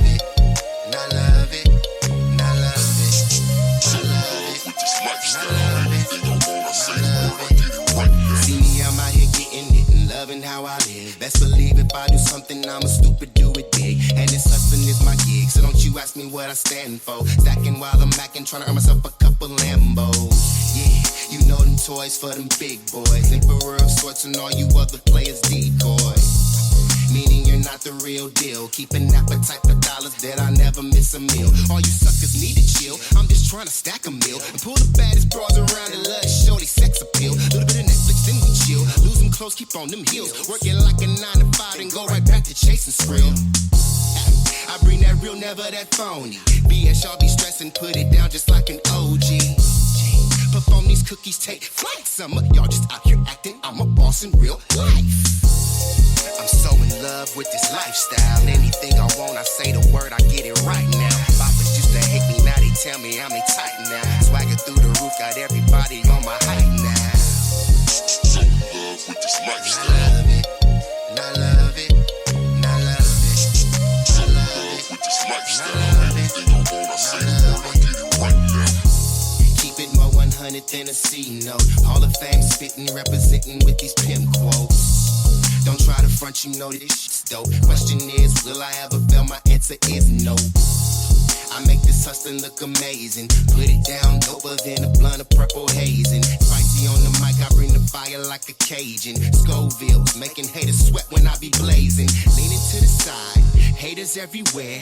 Yeah, I hear them talking, but they simply wasting air. Can't understand the reason that they stay in my affairs. But I'm major with my movements, getting money everywhere.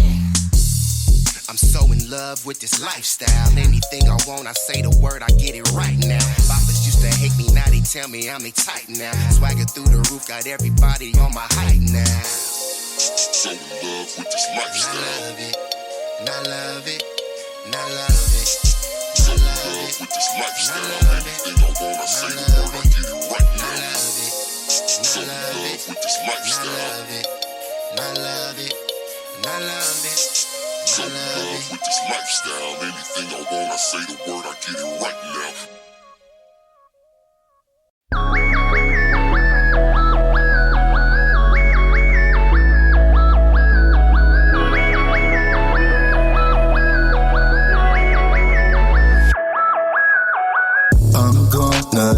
my best life. Don't care if my head ain't.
Right, I'm gonna live my best life. Don't care if my head ain't right. I'm gonna live my best life. Don't care if my head ain't right.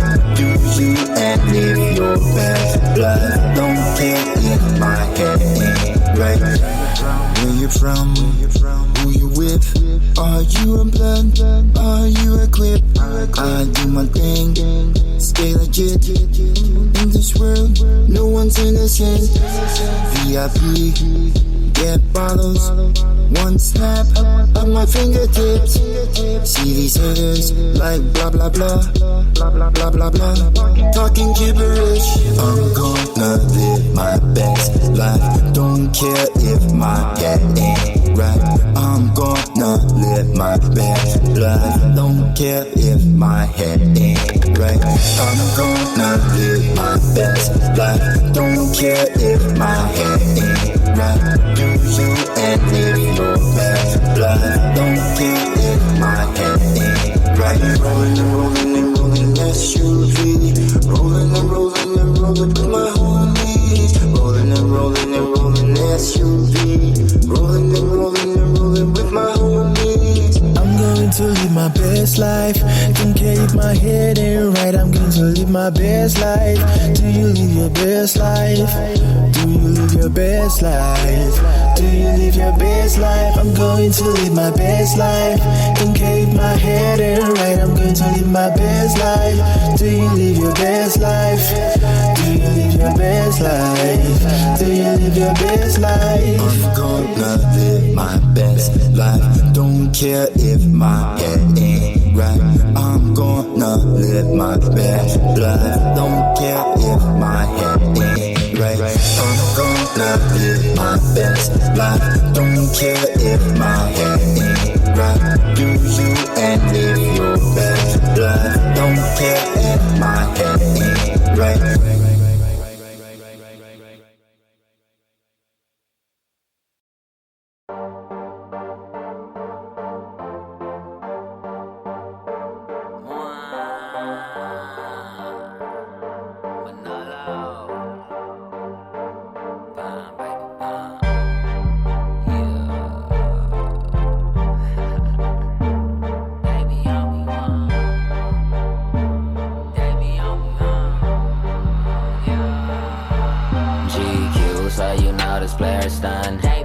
Hit the club, got chose like it's nothing.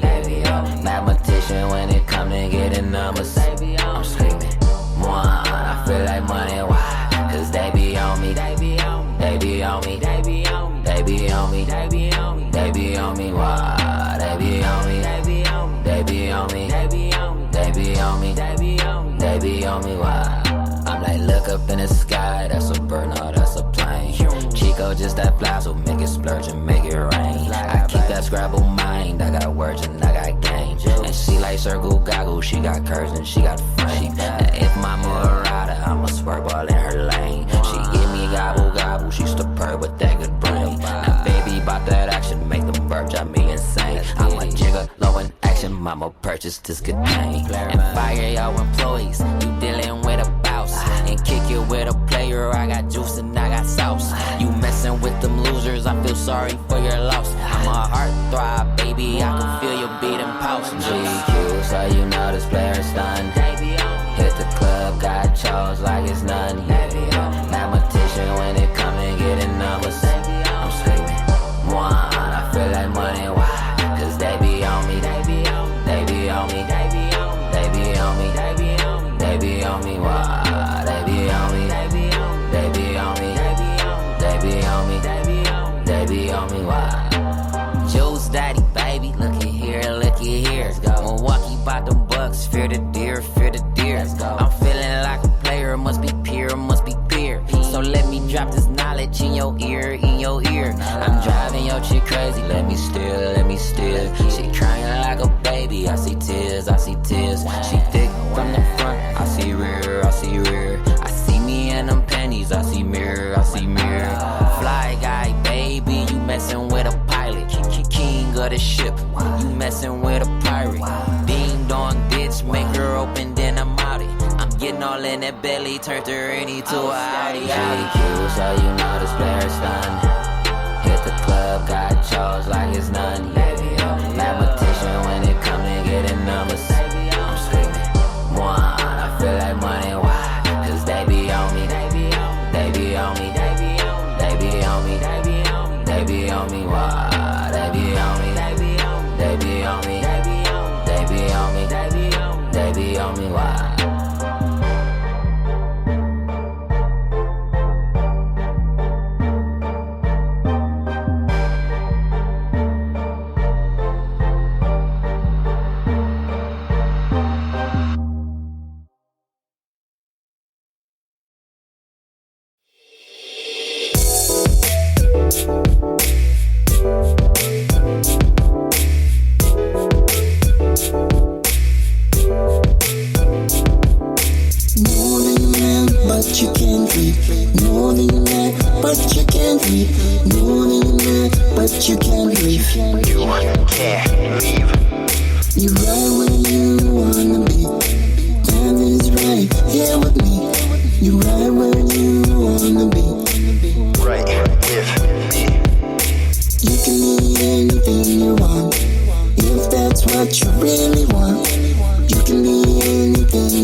She was a loompa, now her body super duper.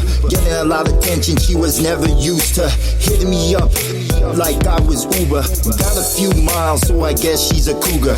Real winner, never seen her with a loser. Gorilla talk, ooga booga booga. Scuba, tuba, diver, I'm a rider. Getting cider, sweet like cider. Fighter, rider, neither wants to get it going. Know it, hold it, fold it, blow it. Wait, I'm joking. Cages broken from these beasts from down east on the streets. It's a zoo. All I want to do right now is leave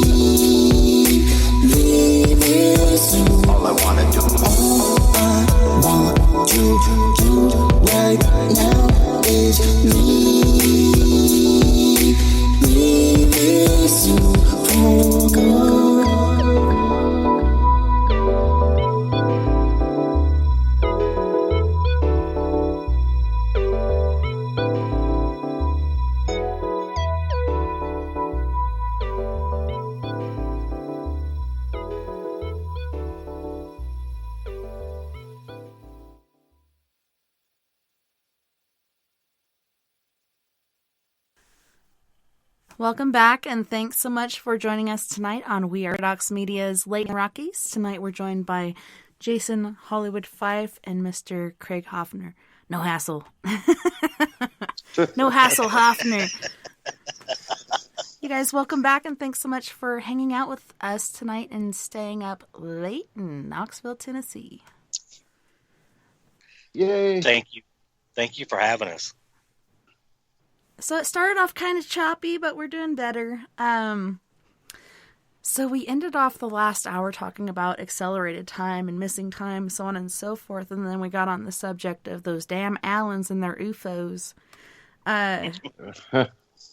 Man, so have you guys had any sort of UFO or weird other sightings going on, or heard of any in your area? You know, No, you go ahead. Go ahead. as a matter of fact, a couple of people that have sent me friend requests and stuff that are into the UFO scene, and I asked one guy, is there anything that's happened in the East Tennessee that they know about? And he said no, he didn't know for sure, but it was something he'd look into for me, because I know I've seen things up in the sky because I sit outside and smoke, because I don't want to stink up the house with the cigar or cigarette smoke. But, and every now and then you can see something that just ain't quite right. And, of course, we have the, Oak Ridge right next door to us, and we have an air base out here as well, on the airport for the National Guard and Air National Guard. So, but I can tell the difference between an airplane and a helicopter. They're easy to pick out, but there has been times that you'd see something moving, not quite like blistering fast, but faster than what a normal plane you would see go across the sky, and seen those, and that's just me looking off my front porch out and over the airport and everything, going across the mountains. And I know there's been reportings and stuff over in the North Carolina side, and I think there was one recently from an article I was reading about that over by Asheville, North Carolina, near the state line. So I enjoy investigating things like that and reading up on it. I watch the shows. I don't care. I'm old. So, I love the shows. I mean, I do. There's some really good shows out there. That one they did the show about Project Blue Book that was on TV. I know. Are they going to bring that back or what? I don't know. I hope they do, because there's open questions about it. And then it was, of course, one of the shows I was watching the other day with Ben Hansen, UFO Witness. They were talking about that Dr. Heinrich and his investigations, what he was doing. It was kind of funny when they say he classified it as swamp gas. Who ever heard of swamp gas? I know. When I saw my alien orb out here going along the fence, so many people said swamp gas. I'm like, where the fuck is the swamp? Like, give me a break. This was not swamp gas. Yeah, I think this was up in Michigan, and one of the sightings they had up there that he classified as swamp gas. They came up with some crazy answer to the UFO sightings over Washington, D.C. in the 1960s. Or it's like, that ain't right. I don't know why, but they try to cover that stuff up. They always do. And there was this big disclosure recently, huge disclosure, and I'm just imagining all these, articles that are written or reports or whatnot with mostly black and a few words here and there, and wow, thanks for nothing, a-hole, because that's what they usually do. We're going to disclose this information, and then they disclose nothing. Right. Everything's blacked out and redacted. Mr. Jason Fife looking extremely serious this evening. I'm good. You see this?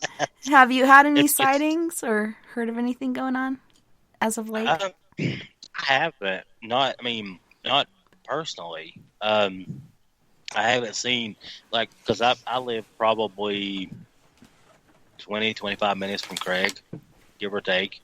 So I mean, I haven't really seen or personally seen anything like that. But I have. I mean, I've been hearing a bunch of stuff about the aliens, the UFOs, and a lot more people are waking up, and a lot more. You're starting to hear that a lot more, especially in the past 6-8 months.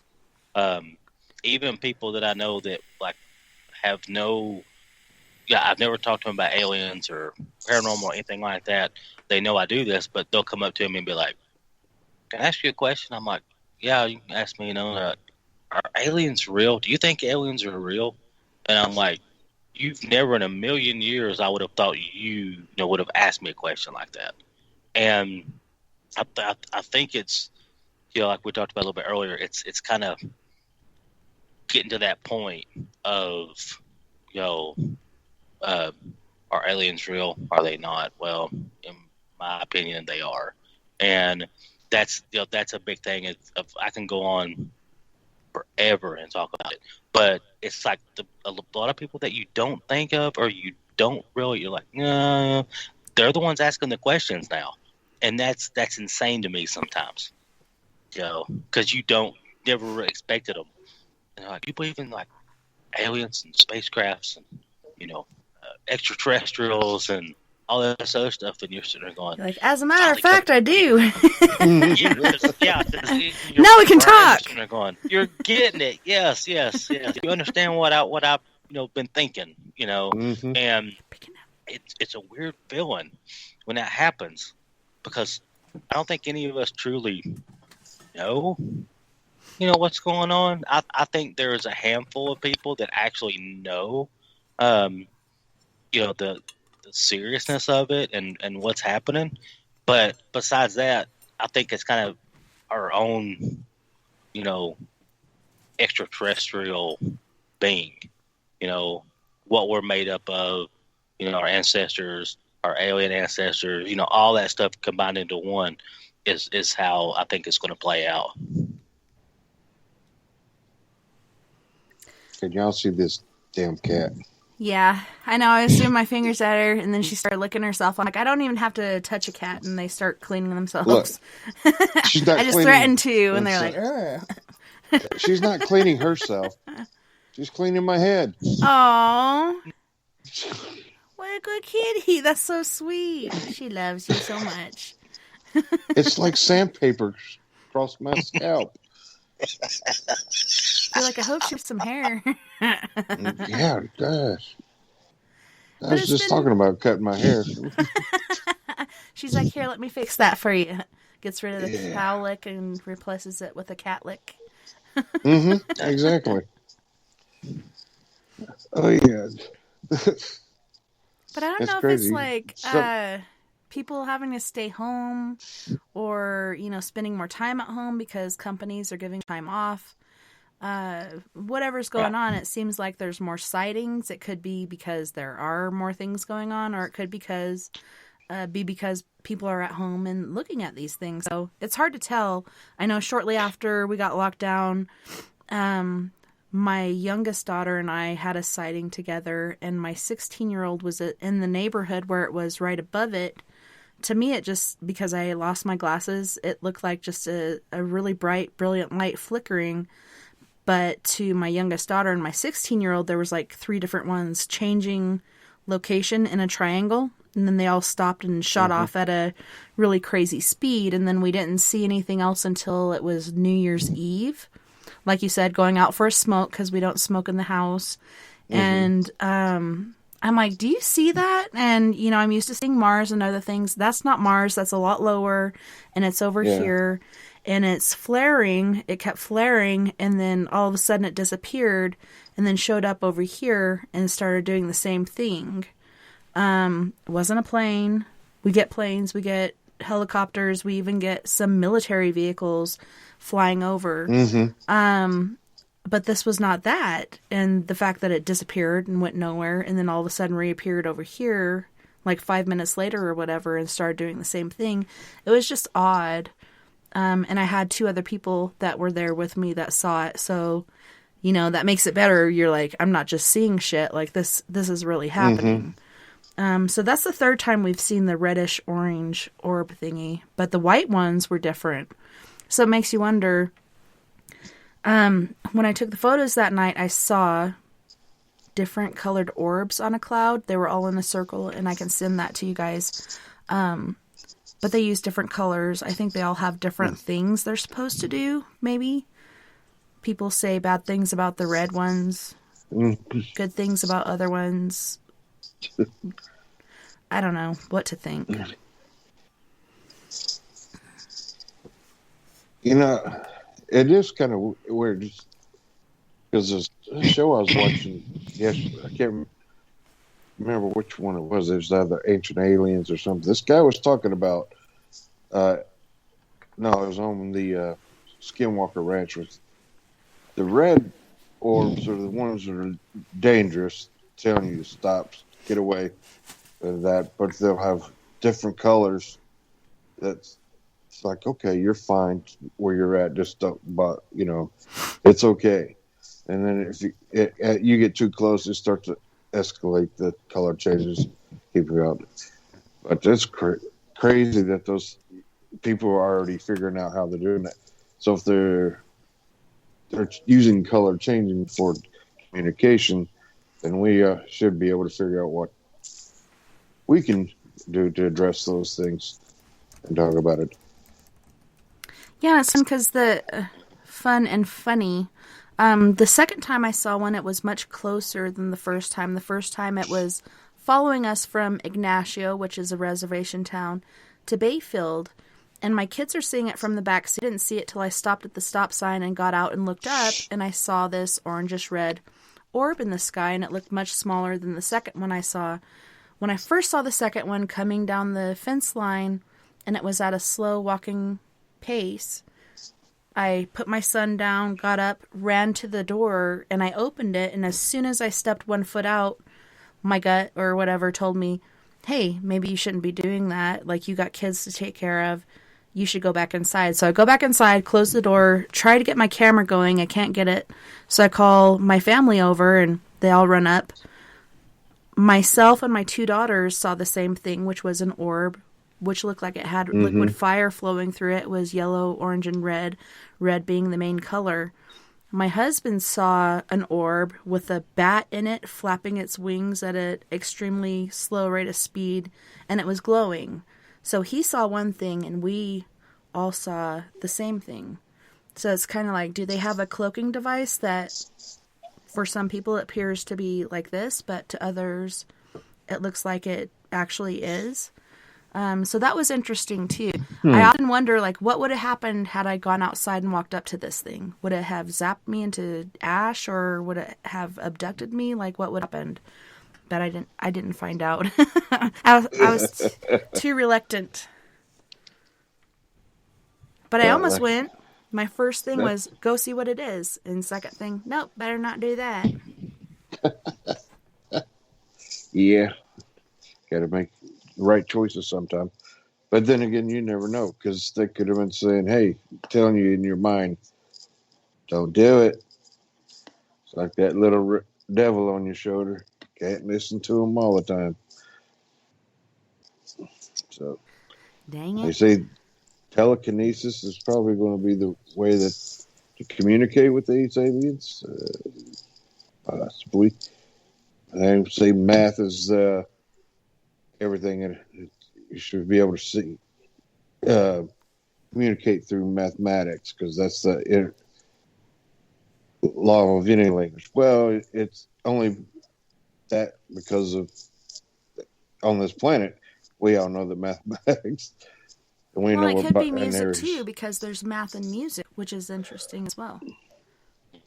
timing, tempo, etc. You have a 2/3, 2/4, whatever sort of beat you're going with that song. There's math involved. Mm-hmm. That is true. I always say I understood there'd be no math. I wasn't really good at it until my junior year when I had a teacher that could explain it to me, and after that I loved it. But before that I was like, ugh, math, I hate it. But I like it now. It is interesting. I don't know. Mm-hmm. Thoughts, Jason? Do you have any thoughts on the colors and stuff? Like back in, was it World War I, when they used to talk about the Foo Fighters that were a green color? Yep. Yeah, and they did a lot too with and same thing World War II. You break it up on us, bud. About now.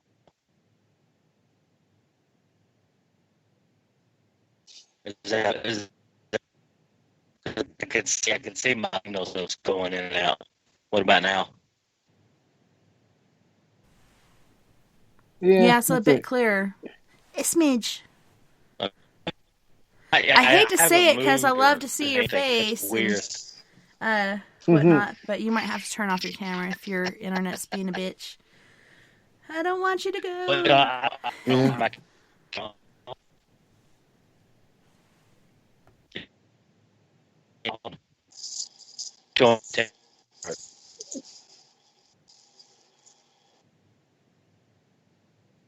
Yeah. Dang it. Yeah, try turning off the camera and say it again. That was my fault about the camera. I just wanted to see your guys' faces. But yeah, I think you were working a lot better before the camera came back on.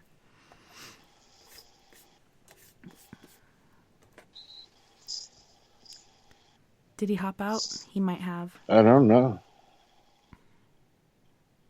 I still it's see interesting. him. As far as aliens go and whatnot, like some entities could be alien, from different things I've heard and different things I've experienced. Like this was not like anything else. This was different, and it did communicate with me telepathically. And it did have a different sort of presence to the point where the next day when I left this place that I was staying at, I was looking in my rearview mirror expecting to see it like one of those really bad scary movies in your back seat. I'm like, is this motherfucker in my back seat or is he attached to the back of my car? Like I felt like this thing was going to follow me. Luckily it didn't, and I only had to deal with it that one time, but it totally froze me. Like the whole sleep paralysis thing communicated with me without speaking. And when it smiled, it kind of reminded me of aliens, like the sharp teeth with the stuff dripping off of it. Like his teeth were glowing, they were very sharp, and there was stuff like dripping off his teeth. When he kissed me, when he kissed me, I felt a shock go through my canines and all throughout my body. And at that point, I was able to kick my feet. And then my husband woke up and saw it and like yanked me towards him, and this thing just disappeared. So I was like, is this thing a ghost, demonic, or was this like an alien, some sort of alien that's stuck here? Because not too far away from there was a alien crash in Aztec, New Mexico. A UFO crash. Huh. Jason said he's trying to connect you. Be back on in a minute or two. Okay. Yeah, I saw him there frozen for a second. Yeah, well, what they said just could be what probably happened is you were getting ready to be abducted. And when you kicked your feet, woke your husband up. You managed to stop that part. Because a lot of people don't know what happened when they see something like that. I'm so late. It's trying to get my mind thinking about this because think, Craig. Well, yeah, a lot of people do talk about that, like not only with night, or you see something in the corner of your room and you can't move, like all you can do is breathe and move your eyes, basically. And some people even have trouble with the breathing part because certain places are more relaxed than others. But some people admit to being abducted during these times, like going up through your ceiling to the point where you see every fiber of the board or whatnot, or you have this weird, like, shadow man, demonic or hag sort of experience. It's really weird. They could be connected to alien. And for me, like, out of all the entities and shadow people and such that I ever experienced, this one was different. It was almost, like I said, alien. So I wonder if some of these things are alien that are going on, and we just don't remember everything because the little, whatever thing they use on you to keep those memories suppressed. Oh, okay. He's trying to come back Yeah, in. I just saw. Yeah, something. he's trying to come back. If you send him another link. Yeah, I'm gonna add him back. Let's see if this works. I'll keep my eyes, toes, fingers, hairs, and whatever crossed. I'll see how people can do that. But it's freaky looking. Yeah, I had to do it for a number of years because it really hurt when I first did it as a kid, but now I can do it really simply. Yeah. What? I know my eyes look like they're almost completely closed, but for me, they're like wide open. Look, I swear. You're like, I can just fine, so I don't know what your problem is. Yeah, I fool people all the time. You're asleep. No, I'm not. I heard every single word you just said about me. Right? Dang it. Craig's in on everything. There ain't no hassle about this, Hoffner. Ain't no. Oh, goodness. Well, there's so many things in the... I know. Oh, where did our Jason boy go? Oh, where can he be?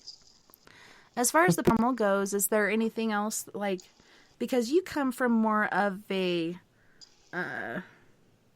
not standoffish, but you like to look at things in a different perspective, do the debunking, try to find another rational reason for things happening. Is there anything that's popped up in the realm of things on YouTube or, wherever you've been looking with your downtime? Have you seen anything that, like, really resonated with you that you're like, hey, what the hell's going on here?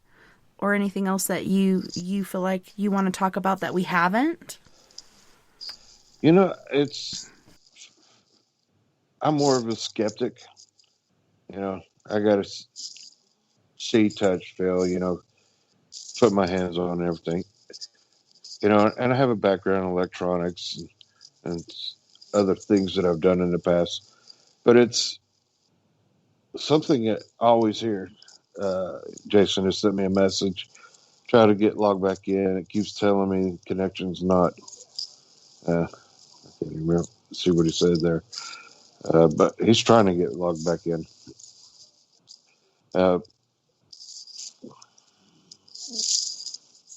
Yeah, that's probably the best thing for him. But I look at everything that somebody has to prove to me that it's not something that I can recreate. And there's been times that, and one of the videos that we have up on YouTube, Lost Souls Paranormal Detectives, what page there is a video where a light was generated, looks like it came out of nowhere and just started pulsating, and then it moved all the way around the whole room. And I did everything I could to debunk this part. And I even went up in the attic area and stayed there for a while, and it happened again. I never saw any kind of indication of the light in that room. But the video camera caught everything. It wasn't a bug. It wasn't nothing that was on being able to create a flare or light. anomaly. When I went outside, I was checking everywhere to make sure that it wasn't something that, but it turned out that it pretty much looked like an angel. I mean, I just go ahead and say it. It was white. Wings were just flapping back and forth, and as it went up and over around the room, and then it disappeared right there. So that was really crazy.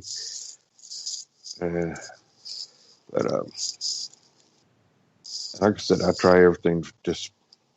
And when you're in a blacked out room, and there's a light that you can see on the camera that's not, you don't see, then you have to say, okay, that was a little bit paranormal. Yeah. I believe That it now. paranormal. Yeah, I've been when we was at the Greenback Castle, and I started getting a cold. You could feel a cold spot, so took the digital thermometer out. There was an old raggedy chair that was in this one room of the castle, and you could just feel the cold air just sitting there. Temperature outside was probably in the upper 80s. It was in the 50s over sitting on top of this chair. And it was like, whoa, that's something I can't prove. There's no wind. Even there's no windows, so but it still would be 80 degrees in there. So, I do what I can to figure out, but when it's something like that, you gotta, yep, that's paranormal. There's something cold right there. Yeah, I couldn't debunk that. Yeah, really. And there had been claims that chair, it was an old rocking chair, that it would move. Never got that thing to move. I mean, even if it did move, the kind of rotted out the bottom rockers, so it had a flattened spot out on it. So it really didn't rock like a normal rocker would. You'd have to put some force to get it to move back and forth. So I just try to do everything to not jump the gun. I mean, there has been. I mean, hey, there's everybody's outside, and I'm in there watching the cameras. There's something in one video clip that we got that a head popped out around the corner of a door frame, ducked back in, and it's like, and I saw that live when we record. I had to go back and rewind it. Then I got excited and said, "Get your tail ass in here!" So it's like I couldn't believe it. I caught something that was definitely unbelievable because there's only two people in the house. It was me and my wife, Michelle. Everybody else was outside. So it was kind of one of those strange events that happened. I didn't even try to debunk that one because it was like we actually had a camera in the hallway pointing down to the opposite end of it. It showed nothing there. And then we had that head pop out on another camera. So just say, look, there's the time codes. They match up. It does not have anything in that hallway. So. Yeah, it's so crazy how these different entities, like, a lot of times they're captured just peeking around the door frame or peeking through the windowway or wherever they may be. Mm-hmm. They're peeking. They're not just standing out there, like they're not going to see me. We have so much equipment now. It's so easy to capture them in different, shadows and things sticking out and whatnot. It's hard for them to hide anymore, really. But yeah, it's so interesting how they're trying to be sneaky and pervasive or whatnot, trying not to get caught. Mm-hmm. Yeah. Even if you say, we mean no harm, we're just here to communicate with you, so on and so forth, they're like, yeah, right, Because some groups might start like that and then get aggressive and start to antagonize, and it's not cool. Winnie was wondering, why are ghosts shy? I don't know. Just like any other human being. I don't know you. What are your thoughts? I agree with you. It's something that they want you to see them, but in reality, we can hear something walking down a hallway that's 2 feet, coming like 2 or 3 feet in front of you, and you can't see that ghost or whatever making that noise. You just kind of picture what something's going to be there, or you'll hear, we had one place where there was a little kid asked for mommy, it's like, there's no way. There's no kids in this house. How can you just, do that? And you just, I don't know, man. It's just the ghosts. They want to be seen, but we can't see them. So therefore, they become more agitated, or then you'll get that one little glimpse out of the corner of your eye, like we were talking about earlier. Seeing shadow figures or something move, and it's one of those things. Just like it's there, it happens, but we can't control what we can see. It's whatever our brain can process at that moment when there is something there. But you train yourself, and I know you guys being empathic and stuff like that. You can feel when somebody's around or something like that. I don't have any of that type of abilities. I wish I could. You don't pick up on when somebody's looking at you? You don't feel that? Well, Craig. You got. I don't look at it that way though. Intuition and it's the same thing. You have that. It's like ingrained in you. You can feel something watching you, like at a restaurant or wherever, and you look over and somebody's actually looking at you, right? Yeah. Well, everybody looks at me anyway, so I don't care. I know. But it's intuitiveness. Would you put that in a category and with having either empathic or psychic abilities? Mm-hmm. I don't see it that way. I mean, yeah, I know I catch people looking here or there. Back when I was young and running around single all the time, it was easy to pick up stuff like that. And you always get lucky. You never, if your intuition is spot on, it might help you out on something. But I don't look at that as being, a psychic ability. It's just, I think it is. Having good, like you're picking up on something you don't visually see or hear. Somebody's looking at you, and so you look over. That is inert. That is inert abilities that you have. The more you feed into it, the farther you can go. It could be somebody physically looking at you at a restaurant, or it could be a spirit down your hallway, and you look down. Maybe you saw something peripherally, or you felt something over there, so you look over, and you don't quite see it because your lens or whatever isn't happening, but you still felt that, you still picked up on it. So I think that is kind of like the beginning to opening up. Like you have that innate ability to sense when people are looking at you, whether it's physically or spiritually.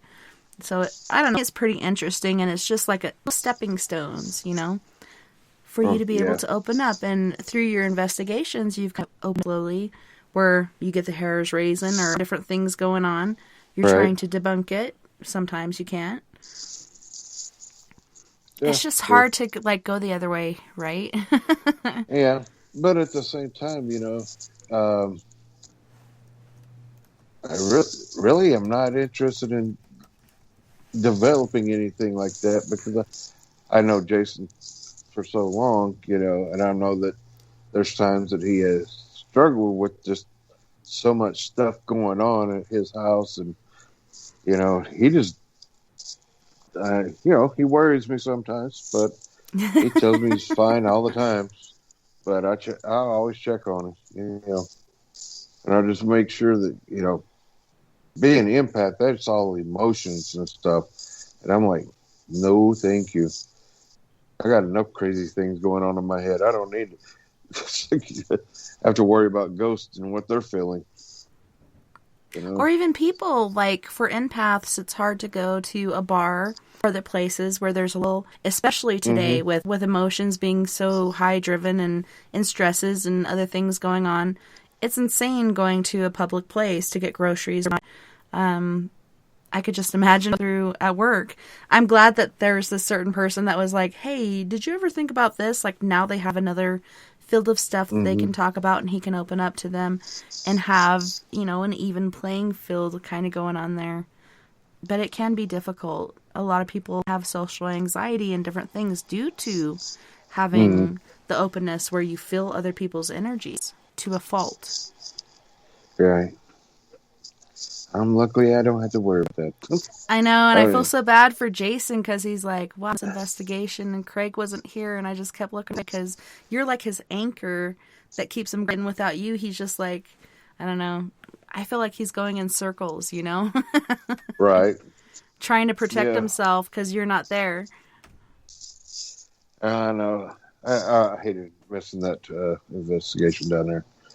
But I'll tell you what, it's just, I couldn't do it. I mean, I would have had to been on in my wheelchair or a scooter the whole time, and I'd be stuck in the dining room where we'd set up everything as command center. I don't want to sit here. I want to be upstairs where the kitchen, all the cool EV stuff at that hotel. It's pretty active. I mean, probably one of the most active ones I've ever seen, especially for EVs. The place is crazy. But yeah, all kinds of people met up at the same place to do this investigation, and most of the people didn't know each other before. But it's cool how we can all come together and do these things. But it's hard when we be there with our team. And as far as your accident, did you get any sort of force or any sort of inkling something was about to happen before, or was it just surprise, Craig? No, as a matter of fact, after I got up in the attic and I was going over top of the garage, the spacing between the joists was not every 16 inches. It was more 2 foot, 24 inches apart. So then I started this is going to suck. And then Lord knows it said, hey, your knee might slip off right here. Better be careful. Then my knee slipped off and I went right through the roof. I hit the floor and it was like, yep, that leg's broke. That's what they were talking about.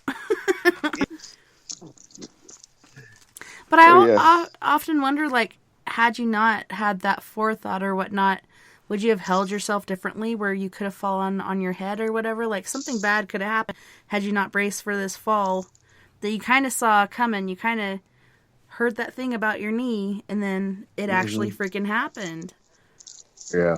Well, the funny thing is, I was pretty much facing where I was at toward the front of the house. And by the time I hit the floor and looked up to see where I was at, my head was toward the back of the house. So somehow or another, I managed to flip all the way around. So, and I don't know if I tried to grab something and it changed my projectile falling to a different. But I was facing the front of the house when I fell, and my head was toward the back. So, only way I can think of that is if I flipped in the middle of the air. And I was laying on my side when I got up. So, I must have been one hell of an acrobat. I know, right? It reminds me of my sister said, I'm so hard-headed. If I fell on my head, my ankles would break. And I'm like, I wonder if that's what happened to Craig. Probably. I would say so. I just wish it wasn't on the same leg that I've had 5 surgeries. Right? On my ankle. That would have been much better. So, yeah. Well, I'm sorry we lost Jason, but I wanted to thank you so much. When you were talking about that cadaver putty, Yeah. You know, I have cadaver ligaments in place in my foot because it's just. I had a friend I'm that sorry, had a go ahead. cadaver. He had a cadaver knee, and it came from a guy named Leroy, so we used to call his knee Leroy. I know what my cadaver putty was named after. I think it's a group effort, but it's interesting the way medicine is these days and how far they've come, and that stuff actually works. But again, Craig, I wanted to thank you so much for being here tonight and, you know, staying in here like a trooper after we lost Jason. Do you know the difference where we guys at Lost Souls Paranormal Detectives? Yeah, you can find it on Facebook looking for Lost Souls Paranormal Detectives, or you can reach us through the Knoxville Paranormal Society, and that's about it. You can find us that way. We are on the Paranormal Directory as well. Website as paranormaldirectory.com. Look under the state of Tennessee in Knoxville area, and you will find me and Jason listed in there. You can get our emails and stuff from there. Well, thanks again, Craig, for hanging out with me and talking about the paranormal and other crazy things going on in the world. It was awesome to have you. I appreciate it. Thank you. And thank you to all of our friends on We Are Paradox Media's Facebook, Spreaker, Twitter, Periscope, iHeartRadio, and wherever else beyond the Omniverse you're listening tonight. I had a wonderful time, and I can't wait to do it again tomorrow night when we have Chris Moon of Northwest Ghost Adventure, which is from the UK. Hopefully he doesn't fall asleep on me before I can call him. Also, you guys, check it out. On Monday nights, we got Coffee and a Chat with Sleepy Dave. Fridays, we got 1028 Live with Mr. Doc Skinner. I also want to thank our sponsors because we couldn't do it without you. We got Mr. Jim Morris. We also have Kevin McDougal, a.k.a. Mooney, Del Elson, Miss Mia Savage, as well as our musical host, Roy Washington of Quest Nation, as well as Prime Example and his own personal music. But you guys don't forget, we're all in this together. Together we can make the world a little better. And together, my friends, we are Paradox Media, because without you, there is no us. Until next time, nighty-night.